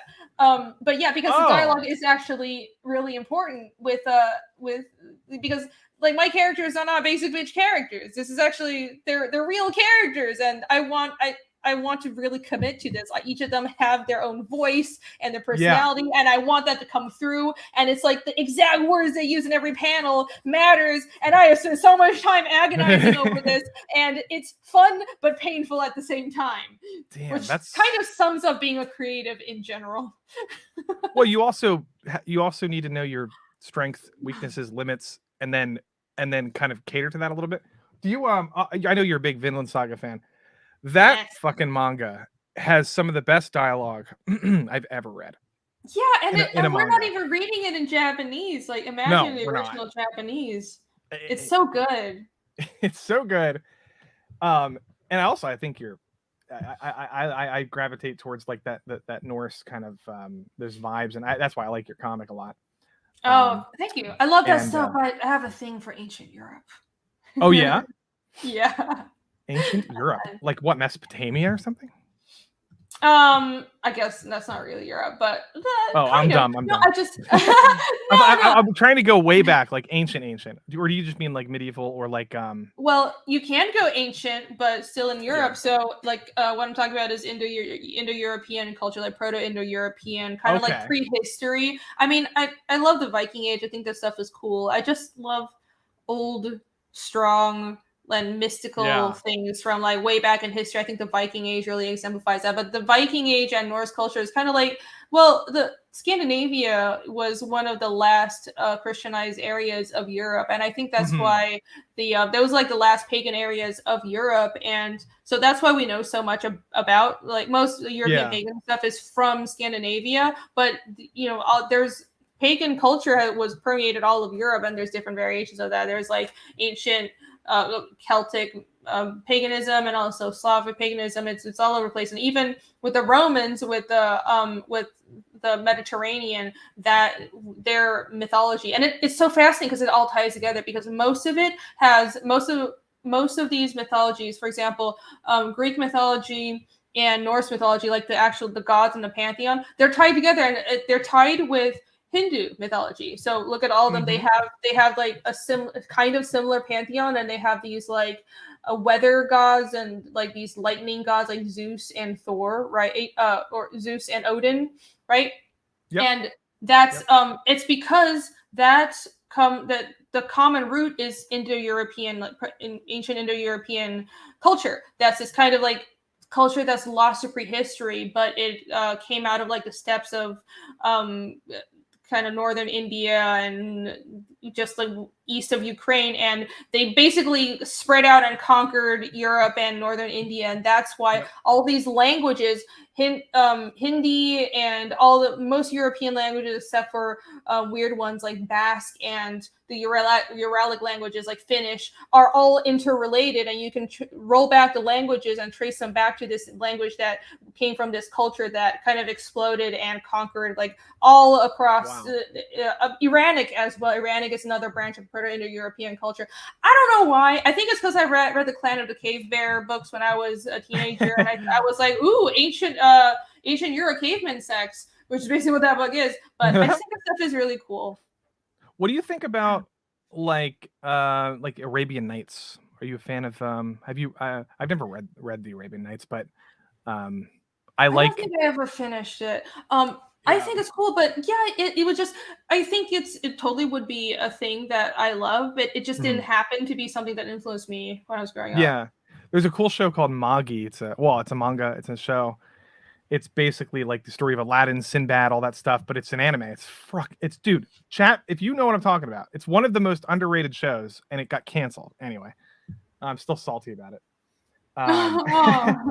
But she has told us about various books she read that were inappropriate. Oh, dude, when I was like 10, I was watching Halloween, man, like dark stuff, like playing Resident Evil. Halloween is pretty dark. Is the one he stabs this lady in an eyeball with a needle. Oh, geez. And it scarred me. I was like 10, man. Yeah, I think I read the Clan of the Cave Bear books when I was like, probably not 11. I think when I was reading like Harry Potter when I was 11, but I read a Clan Cave Bear books when I was like 12, and there's like rape in the first book, and so oh my God. it's like kind of really dark stuff. But also I grew up in Taiwan, and we had manga bookstores, which is amazing, and they don't really have those anymore. I loved it because everything's digital now, and so it would be brick and mortar stores, and there's like, think of a comic shop in America, but you can rent the book. So it's just this store with like rows and shelves of manga, and it's all for rent. You can rent it for like 5 NT, which is the currency there, to read it in the store, or 10 NT to take it home for like a week. And so that's what I would do. I devoured manga and books when I was in like middle school to high school. And I think my parents were just glad I was fucking reading, so they didn't police what I read. And I read a lot of things that were not appropriate for my age. Well, and my parents were similar. Like, you know, I was playing, like I said, like they bought me Resident Evil and Silent Hill, and I was young. I was probably too young to play those, but whatever. And then like, obviously, you know, I was watching like Kill Bill and shit when I was like, I think I might have been 14 when that came out. Right. I think with like video games and movies, people freak out about violent video games, and I'm like, it's fantasy. Like, and it's so over the top. Right, I was reading violent novels and violent manga, and why don't people blame that? I think it's because it's more visible if it's a movie or video game, but it's not like if it's in a book, it affects you less. I think if a kid is psycho, they're just psycho. Of course they are. If they're psycho, you know what happens? A kid's psycho. The only stimulation they need is to be driving in a car with their like dad on the way to a ball game, and they look out the window and they see like a dead skunk on the side of the road. And then they're like, huh. And then they go home the next night and they find like an injured bird and they take it downstairs and then they dissect it and they become Ted Bundy. Yep. Like it doesn't have anything to do with like video games or movies. It's just, it could be any stimulation, anything. Yep. Yep. Psychos are just psychos. Don't blame the media. Yeah. Because I turned out totally normal. Yeah, exactly. Look at me. Yeah. Although there's this really, have you seen Dahmer on Netflix? No. His parents were kind of irresponsible. His dad was a taxidermist, and his dad was like not really paying close attention to how fascinated his son was with taxidermy. And it became so bad where it would like, he would just, the house would start smelling, and his dad was like not paying it, just either not paying attention or refusing to believe that his son is a problem, you know? Right. Yeah, that happens. That happens a lot with a lot of psycho kids. It's irresponsible. It's more, that's the real problem, right? It's either the kid is just born psycho, and there's unfortunately it's like 1 in a million, and I don't know. Yeah. Some people are just like that, or it's irresponsible parenting. So don't blame it on the fucking media. Parent your kids. Of course. Oh yeah, of course. Ted Bundy was on Pong. Pong radicalized Ted Bundy. Right. Let's track down every single hobby of every violent person and blame that hobby. How about that? That's wild. The Roman Empire is your favorite, Alex? That's a good one. I wasn't really ever into the Roman Empire until recently. I'm suddenly developing a slow interest in the Roman Empire. I like the Chinese dynasties. Those are fascinating to me. I don't give a fuck. Dude, what? Yeah, so it's the thing. That's why all this stuff about, well, you represent your heritage. I'm sorry. I don't give a fuck about like not that I hate my culture, but it's just I'm more interested in stuff I didn't grow up around, because to me, Chinese history and Chinese like all the dynasties, kind of, I grew up around it. Like there are certain things I love, like about Chinese culture, mostly the language. I love the language because languages are kind of my thing, and I think Chinese language is it's so vast and kind of really unique with how it's structured, and the history of it goes back and is so clearly traceable. I love the language, but with the history, I'm like, I don't want to draw any Chinese stuff. And like that's what happened when I would work for other people. I would always get asked to either draw girl characters, like if I was out in a group book and I was the only girl artist, I would get put on the girl character, and that annoyed me so much. And the same with Asian characters, and I'm like, I'm not interested in it just because I'm Asian. It's a little racist. So you're more interested in guys than in their drawing and in general, or just drawing, like as a character? Oh, it's like I don't mind. It's not like I have a problem with like drawing female main characters. I just noticed this trend of I kept on being asked to do projects with like I would be put on female leads, and I would be asked to work on projects that were like Asian stuff, and I'm like, I'm actually not interested in Asian stuff. Can you put me on Viking stuff, please? That's funny. That's look, I've been playing this game called Three Kingdoms. It's about Chinese dynasties. Really, really fun game. And then I grew up with Dynasty Warriors and all that shit. And then also I like the Japanese, shogunate era stuff. I don't know. I like that stuff, really appeals to me. But I like European cultures, and I just like history, man. I like that stuff. I'm just not history quite in knowledgeable. General. Yeah, history in general is awesome. I concur. I concur. And like I have a generalized knowledge. It's like I don't hate it. I know some stuff here and there about Chinese history, but it's like I'm not that into Yeah. it. I know way more about I know more about like the history of the Romanov dynasty than about My like God. the details of of Chinese history. That's funny. Oh, Lofty Weeb alert. Why? Because you're right, dude. I mean, I'm right now. I'm reading a book called Shogun, which is 50. It's just a long book, really good. I'm a weeb. And oh yeah, Yes. thank you, Alex, for being a mod. By the way, Thank you, this guy's Alex. been a champion the whole Yes, stream. Alex has been awesome in the chat. You're awesome. Thank you. Yeah. Another thing, quick. I wanted to ask you about your. If you have like let's say you have an idea of where you want to be going with your story, how many seeds are you as a writer, maybe not as an artist, but as a writer or as you're crafting your story, how many seeds are you planting that will like blossom like 4 chapters from now? Or is that something that you don't like? Is that like a stylistic choice that some people do? You know, like what I'm thinking of is, have you Attack on Titan is a perfect example of this, I think, where I don't know how he did it. I don't know how he did this, but when you're watching season 5, he's referencing things from season 1 that he clearly planted there and then knew he was going to reference way down the line. And it's such a magnificent, like, I can't even describe it. Like, to me, that's like, to me, my brain doesn't really work like that, but I'm wondering if world building will just do that on its own. I don't know. I think that that's part of knowing your story, and again, don't be George R. R. Martin. Which, by the way, I'm a fan of A Song of Ice and Fire. I'm bitter at him for being undisciplined.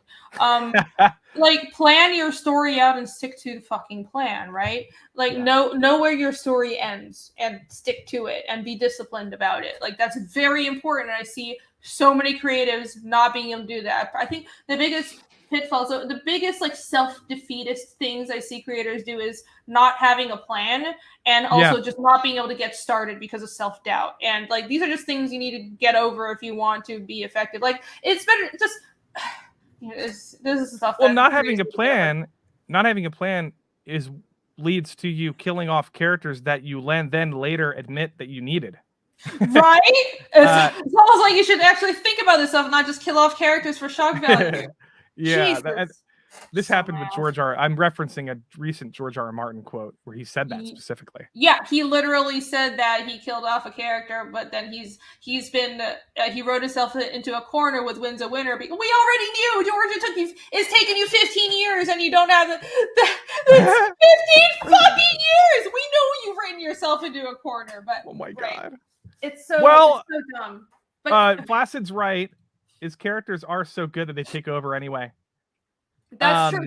That's what pisses me off, because he is such a good character writer, and I wish he had all the stuff that surrounds that, because he has the character stuff. He's like 500% on the character writing, but then everything else is like murky hogwash. Fucking annoying. Well, yeah, but there's something to say. Now, I think I asked somebody this question. Oh, you know what? It might have been Eric July. I was wondering, like, if I think it was Eric July, but I was like, how long did you prep your story before you even began like writing it? And it's like I got various answers from different people. Like I know people who have the entire thing mapped out before they even find an artist. And then I know other people who have like, okay, I know what I want to do. Like, this is where I'm at. I know what I want to do for like a mini origin arc, and from there I also have like branching paths that I could go in any direction because of the way my story is set up, where I'm not really worried about like where it ends, because I have this sort of like episodic thing in mind. But some people will just not even begin to. Well, some people need to have that completed before they start, like the ending in mind. Now, Tolkien wasn't like this. Tolkien was not at all doing. He was, you know what I mean? Yeah. The way he's telling a story is not episodic. So if you're doing an episodic story, or you can definitely, that's where you have more leeway. Like there's a difference between telling a story that's that's every book is a self-contained story, or you have like short arcs, and you have a bunch of ideas for arcs, and every arc is like 3 books or something. Yeah. But it's not like you're not trying to. The story isn't about the end goal. It's about the end. The answers are all answered at the end of every arc. Again, because the storytelling is about answering questions. Mm-hmm. That's the way I think it's useful to think of it that way. Then what you need to plan out is just plan out every arc. You don't have to plan out the whole thing, because you can just continue the episodic storytelling forever. But if you're doing something like, again, like what Eric seems to be attempting, what I'm doing with Fiendish, and like Tolkien and what George R.R. Martin has set out to do, but is clearly failing at doing, is tell a long form epic. That's long form storytelling versus episodic storytelling are different. If you're doing something long form, then as in it's like the whole thing. Even if there are small arcs, there is an overarching story that is going to take many books, many chapters to tell. Then you have to absolutely need to know the ending, because then you need to plant the seeds for all the reveals, because again, storytelling is about answering questions. So this is the final, like the big answer at the end, right? Well, all the questions need to be planted before that, or it'll just be completely confusing. Like how did we arrive here? Nothing is set up. So you need to know how you end it, and then kind of like plan everything out. And it took me years. It's not easy, but that's the way that you need to write if you're doing something long form. Or if you didn't do your due diligence and develop your magic system ahead of time, and then you were like, chapter 3, you're like, okay, I need a magic system, and then you were like, oh, I have this good idea, but fuck me, I introduced this demon in the first chapter that contradicts the whole lore of my magic or something, right, exactly. And now this doesn't even work. It's not a self-contained system anymore, and I have to fucking Yeah, that's exactly the fucking problem. That's the fuckery. Like, you need to have a fucking plan and know what you're writing, because I don't know, it's like when you draw it and you put it out there, it's set in stone.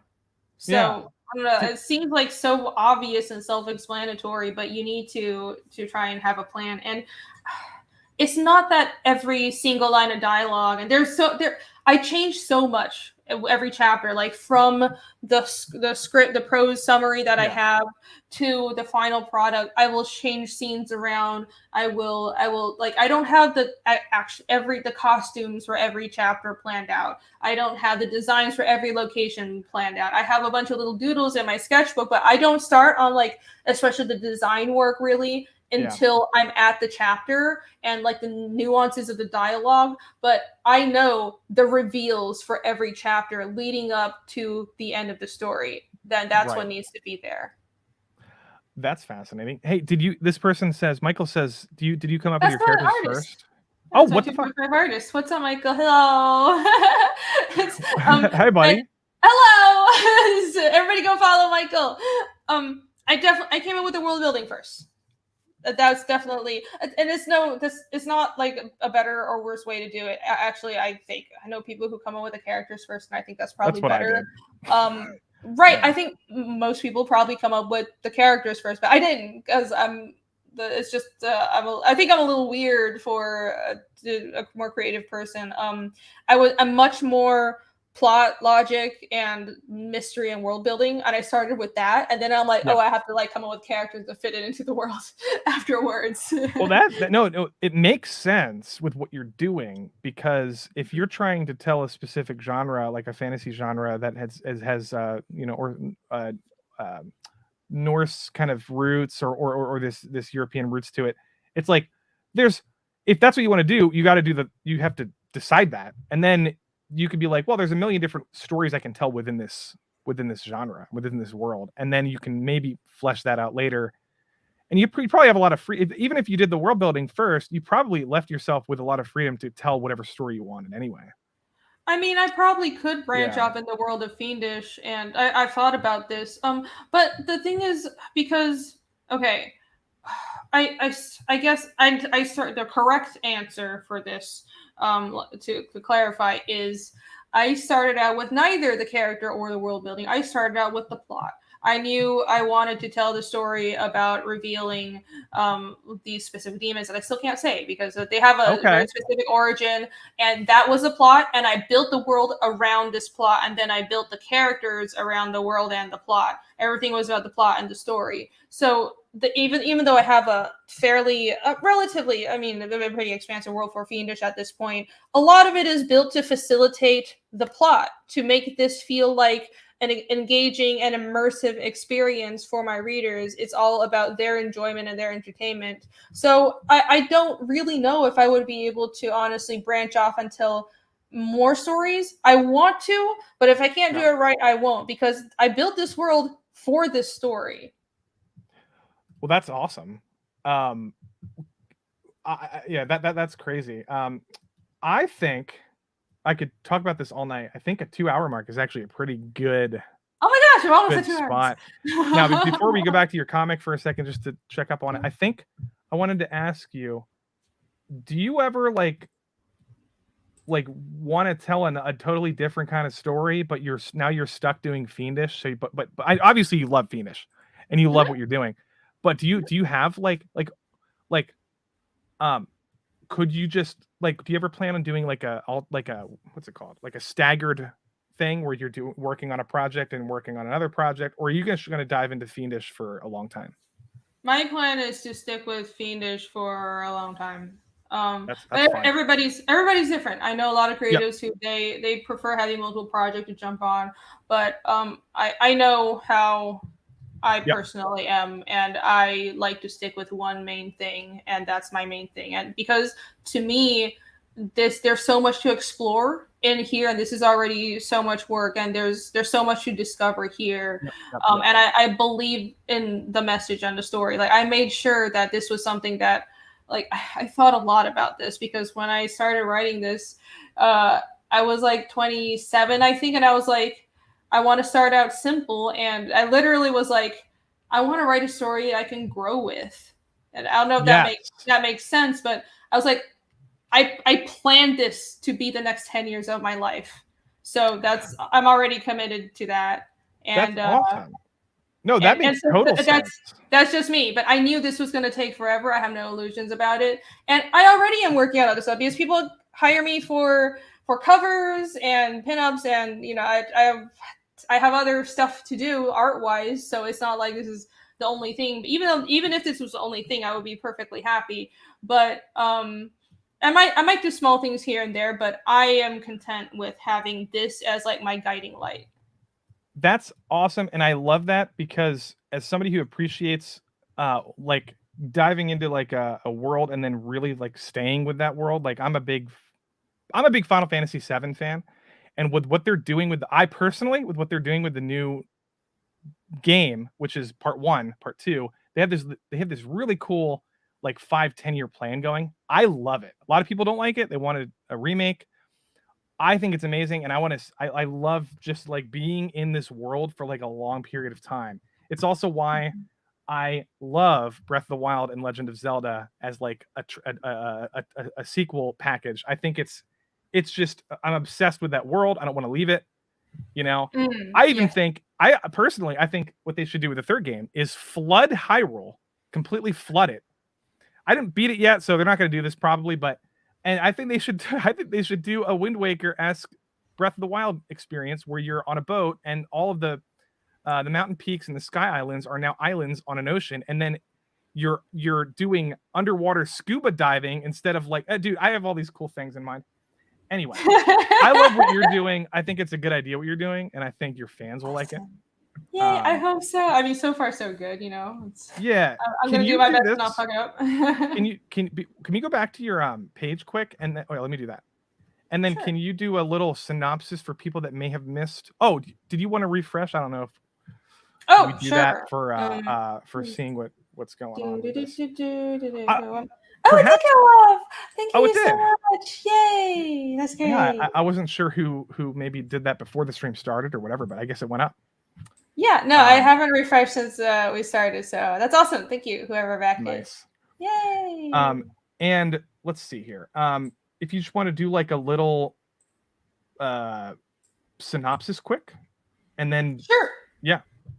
Sure. Yeah. So, Fiendish is a fantasy mystery story. The basic plot is the story starts out following my main character, Casimir, the guy you see there with the light hair, with the sword, as he is searching for the mysterious demons that destroyed his hometown long ago. Chapter 1 was this action packed, attention grabbing chapter where we're introduced to the demons and Casimir, and we kick off the mystery. Chapter 2 was full of character development, and I have the main core set of characters kind of coming together. Think of it like a bit of similar to like a D&D campaign with all the characters like coming together, but I'm doing it in a way that I'm like really committing to the world building, and I want the character interactions to be part of the story, because with the when we get to the main conflict of like the demons, you'll see how I set this up, how I have this core set of 4 characters, Casimir, and sort of the core group of characters that are joining him in pursuing this mystery. Each of their perspectives on this demon infestation and what the demons actually means, because there's a reason they're here. They all each have a unique perspective on the conflict, and that's going to really tie into the deeper message behind this. But yeah, if you like stories about ancient evils resurfacing and lots of world building and mystery and some really, really good badass action and gore, then this is the comic for you. Check it out. I will also add, I haven't read it. I will also add, based on some of these images from your first one, it seems like there's some cool emotional moments too, which I think I'm excited for. I'm glad you think so. Yeah. Right.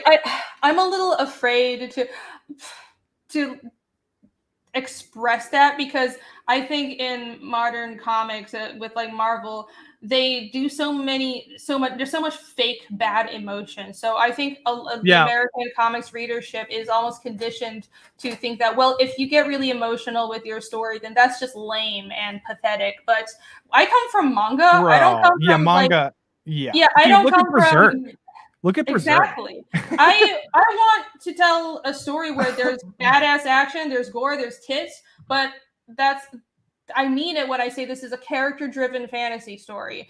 I want you to care about the characters, and I've spent so much time on exactly literally every single word that the characters say, because I play a lot of role-playing games. So, and I've done a little bit of acting, I guess. And I like getting like really into the heads of these characters, because that's what matters. That's what drives the story. It's their reaction to the conflicts around them and how they solve the problem. And the reveals are it's like this push and pull between the world and how the characters solve the problems, and that is the reveal of the story. So that matters, and all of that is empty if the characters don't have emotions. So I express these emotions while the characters are dealing with shit and fighting monsters, and I want my story to be more than skin deep, is what I'm saying. So there's definitely it's not just a surface level thing, and I want to show people that this is possible, right? To create a comic in a way that's not boring, even if you do really get into a character's heads. You don't have to be afraid of being in a character's heads. It can that's what really will engage you, I think. That is that's obvious. I agree. Now it's sad that people disagree. I guess you have to say it out loud because some people do disagree with that.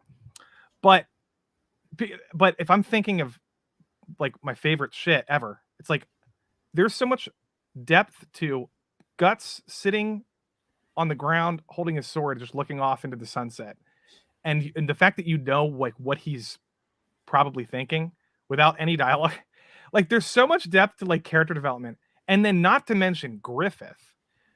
I feel like Kintaro Miura, when he came up with that story, I could be way wrong, but I feel like Griffith was like the kernel of Berserk, and like his quest to achieve like the shining castle and like the impossible dream of like whatever his goal is, and like his ambition drives the entire fucking story, and it almost doesn't even matter that he's a master artist and composition artist, but I mean it clearly does, but like the story is so good anyway, and the characters are so deep and emotional, and you empathize with them, right? And there's not even a fucking romance. It's like there's a bromance, obviously, but the characters are like, there's no superficial like relationship nonsense. It's just pure humanity on display. Yeah, there's some. I mean, with Berserk, there's some romance, but it's kind of a tragedy. Obvious. Yes. But what fun fact? Miura was really into shoujo comics. Okay, So I didn't know he's that. drawing this like manly, like the manly manest of men wielding a giant sword that he literally said this is a facsimile for his penis. It's like this.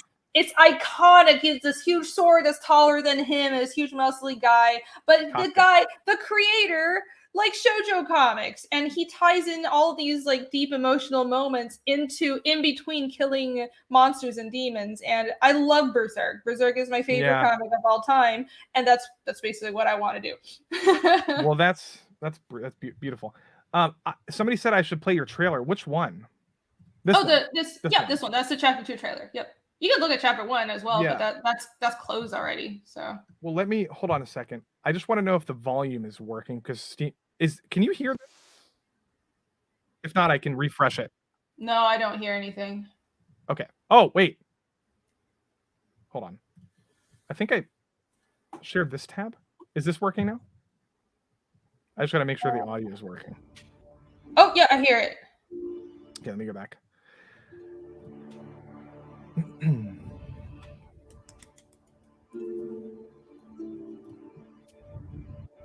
gave you a like.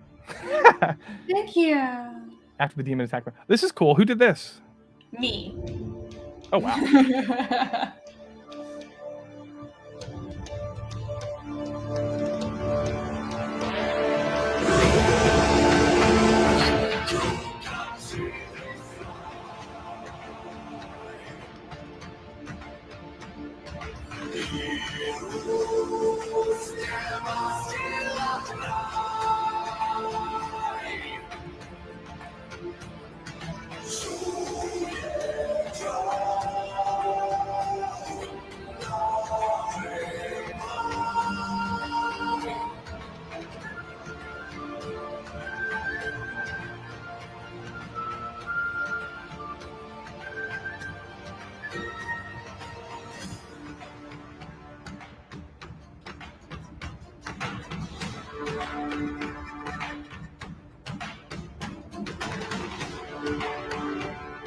How did you do the animation? How did you do some of these like animations? After Effects. Oh, After Effects.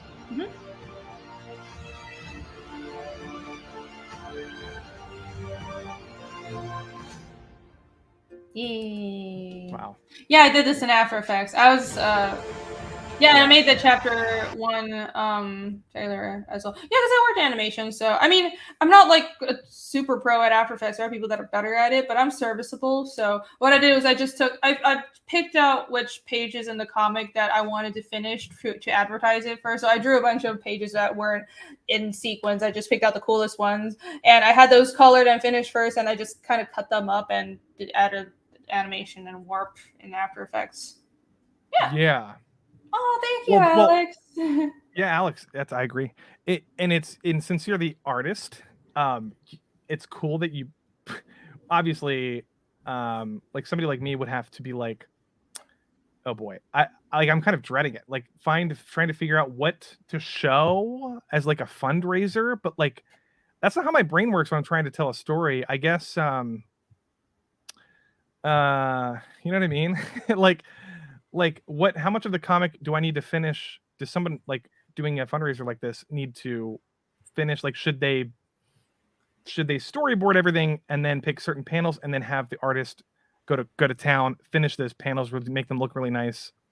That's kind of what I do, but I mean everybody's different. With some stories, you want with some creators they have the first 5 pages, and I feel like that's about all you need to show, and especially if it's your first one, have like maybe 5. Oh, you know what? That would work because the first 5 pages for my thing is kind of this cool little mini like murder mystery thing, and then it cuts to. So maybe that would actually kind of be a good teaser. Yeah, there you go.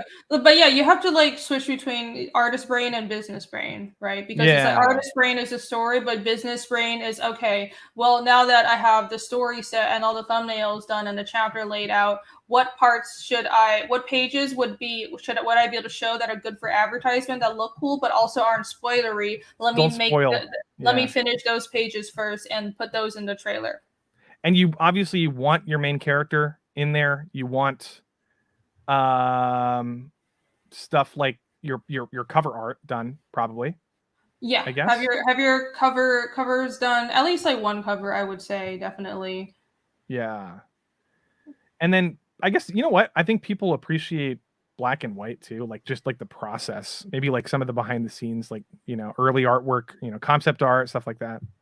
Yeah, but I would say I don't think that's necessary for the campaign. I think that stuff is good for extra content in the book, just for the backers. Like you can use that as a stretch goal. Another thing that's I think backers really appreciate is you can have add-ons like, you know, like trading cards and bookmarks and stuff like that. But people really like having more content in the book. So adding more comic pages, adding like a little side story, or adding world building content, which I do in every chapter of Fiendish. It's that's a literal stretch goal for both chapter 1 and chapter 2. Is I'm going to add more content about the world and behind the scenes sketches, and that's what I put in. So you know what, that's probably like the by far the best thing to do is like if you get a stretch goal, it's like, why not just add more content instead of some artificial thing. Now 3D, now if you, like I said, if you're successful, people really follow it, like will buy anything you put out because they like your stuff. Then you can maybe be like, oh, we're going to do some 3D printed character, you know, badass stuff like that. But content, you know, maybe like, you know, if you hit a 50,000, you know, stretch goal, I'm gonna pay my artist to animate like a 5-page epilogue or something, right? Maybe that would be a cool thing. Or are you saying more like side stories, as in like extra, like written, like lore stuff?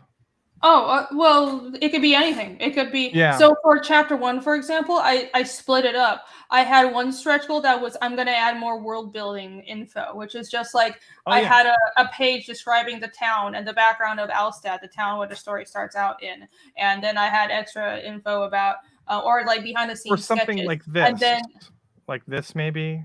Yeah. So this is extra content as well. But then I had a separate stretch goal that was, I'm going to add 4 more pages of story to the actual comic. So, and that was like a sneak peek preview of Ragna, a character that wasn't supposed to show up in chapter 1, but I was like, let me do a fun actiony scene with her that wasn't like super, didn't pertain to the story, but it was just cool, and she's really hot, she has big boobs and people want to see her, so this is my reward to backers. And so it depends on what your audience wants, what you think is right for your campaign. You know, keep it simple, I would say, is like don't it's hard to not worry about it, but keep it simple, don't overdo it, and just make sure that whatever stretch goals you go with are manageable. Perfect. Excellent. Hi, Dalu. I don't know if you're coming in. If you're coming in late, this whole thing's going to be up as soon as we wrap on my live tab on YouTube. So, boobs, just boobs. That's funny. There was this weird thing trending today on Twitter of this girl talking, and she just had the biggest boobs ever. And everybody, the meme was, "I don't know what you're saying. Is there audio to this thing?" Oh, like, I saw. Well, she was wearing these overalls. Yeah, right? Yeah, I saw so that. Funny. I don't know what she's saying. I didn't even listen to it. I think that was the point. I think she was being satirical about it, but that's great. Oh my god. Yeah. But thank you so much for joining. This was actually a lot of fun. Like I said, I was like, maybe I should do a panel, but I prefer doing back and forth conversations, and because it's easier to like bounce off ideas and then like explain yourself. If I say something from your perspective that you're just like, you know, I can explain it, and it's just easier to talk to people one-on-one. Yeah, this was a lot of fun. Thank you for having me on. We got really in depth with like all the. I mean, but I love these kinds of discussions. You know, I don't get to do this on every channel, and this was really great. Thank you. Yeah, thank you so much again, and thank you, chat, and everybody new here. Thank you for watching. Thank you. I'm doing thanks for and by the way, all of her here's a link. It's in the chat for her comic, and this will be up. It's in the description. I'm doing a stream. I'm doing a Final Fantasy 16 stream tomorrow. The demo came out, and apparently it's absolutely bonkers, like incredible, and everybody's hyping it up. And it's apparently very Game of Thronesy, and the new Final Fantasy is looking to be like the best one since, I don't know, maybe 10, Final Fantasy 10. So anyway, I'm doing a stream tomorrow night of the demo. It's 2 hours long. So if you're curious about that, you can stop by my channel for that. Other than that, I do like weekly, anime movie streams, tier lists, random stuff. Tomorrow I'm appearing on Chris Gore's channel. We're going to be doing a Star Wars thing. It's going to be pretty fun. Ooh. Look on Twitter for those details. That's actually going to be very interesting. Yeah, that sounds like Chris Gore. It's a criminal defense parody. So it's a courtroom parody, and where one of us has to defend Star Wars Disney, and the other one has to be the prosecutor. Oh no! There's this whole role-playing situation, and I'm stuck on the defense, unfortunately. Oh, you poor soul. Yeah, I think you did that on purpose because of my bad take reputation.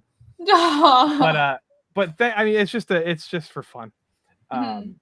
Yeah, of course. But that's tomorrow. And then anyway, thanks everybody for joining. Film Threat, yeah, that's what it's called. Film Threat. Tomorrow. Cool. Yeah. Go check that out. But other than that, guys, yeah, what's that? Oh, I was going to say, if you don't mind me shouting out. Go for it. Yeah. Tomorrow I'm actually going to be on Nina Infinity's channel, so that's that'll be my next show. Yes, Nina is awesome. So I'll be on her channel. I think the time was like 7 p.m. So yeah, I'll be there. And Thursday on my channel, Renie Draws, I'll be doing my weekly Thursday roundtable show with Phil Diaz, Hyper Wizard Jake, who was in the chat, Hale, and Narwhal. We talk about storytelling and world building and just general creative stuff every week, and it's called The Creative Block. So that's going to be going on my channel, and then Fiendish is closing out on Friday. So it'll I'm looking forward. It's going to be a busy week. Yeah, that is exciting. And that stream with Phil, that sounds very, very informative. So it's fun. I love talking about craft, and it's you have to find the right people to do it with. Phil is a great stream partner. He is. He's so chill. He's just like, he's got that chill conversationalist vibe. Oh yeah, I could have a drink with that guy. Yeah, I aspire to have that level of calm. Yeah, that's awesome. Well, yeah, and you guys got all those links and in the chat. Thank you, Alex. Yeah, thanks, Alex. And trying to think what else. That's pretty much it. And no, I've not played the Lies of P demo, Michael, but I will. I just won't. I might not play it on stream. There's too much going on. This week was like the Summer Games Fest, and I was just busy. But I'll play it for sure. I like Bloodborne, so this one looks fun. And anyway, we're gonna wrap this up. And those are the Creative Block channels. Yes, all those links. Yep, we got those. Thank you, Ben. So we're gonna wrap up, and I'll have Renie on again sometime. Maybe we'll do like a panel. Maybe we'll do like a manga specific thing, or like a history panel, or something. yes, that'll be fun. But you're gonna be. What do you do? What are you gonna be doing when you wrap your campaign up? Are you like right into shipping mode or whatever? What comes next? I'll relaxing. I'll wander around with no purpose in my life. I'll probably clean my house. My lawn. I'm just kidding. I'm not doing my own fulfillment. There's still some things with production I have to see through. So I'm just I'm going to be reviewing proofs from printers and just sending. I have to finish standing out the trading cards. That's the one thing I have left to do. I have to finish those stats, but the turnaround time for trading cards is like 4 business days, anyways. Wow. Yeah. So because they're printed here, but Yeah, Critical Blast, RJ, another YouTube channel. He does a lot of fulfillment for a lot of Indiegogo and just crowdfunded books. He's doing my fulfillments. So yeah, I'll just be kind of overseeing things, and maybe what is this word relax? Do you know? Yeah, that's what I said. I said just relax. Can someone explain what that means? I've never heard of this before. You know what it is? It's what you used to do before this. You know, it's before you were like panicking over like all this like management. You used to fucking read manga, Renie. Go back to reading manga. Maybe I'll watch a movie again. Yeah, watch a movie. Remember what that's like. Holy shit. Watch a TV show. Watch The Northman. It's a really good movie. Like, I'm sure you've seen it. Yeah. Oh, no, that's right. I haven't seen it. Just go to a hot tub or something. Go to like somewhere. Just relax. Anyway. Yeah. Well, thank you everybody for backing the comic, and looking forward to the next stream. Like I said, tomorrow night, tune in if you want to watch Final Fantasy coverage. But other than that, thanks everybody. We're going to end it. And that was really fun. That was a good one. Yeah. Bye-bye. Thank you. Bye.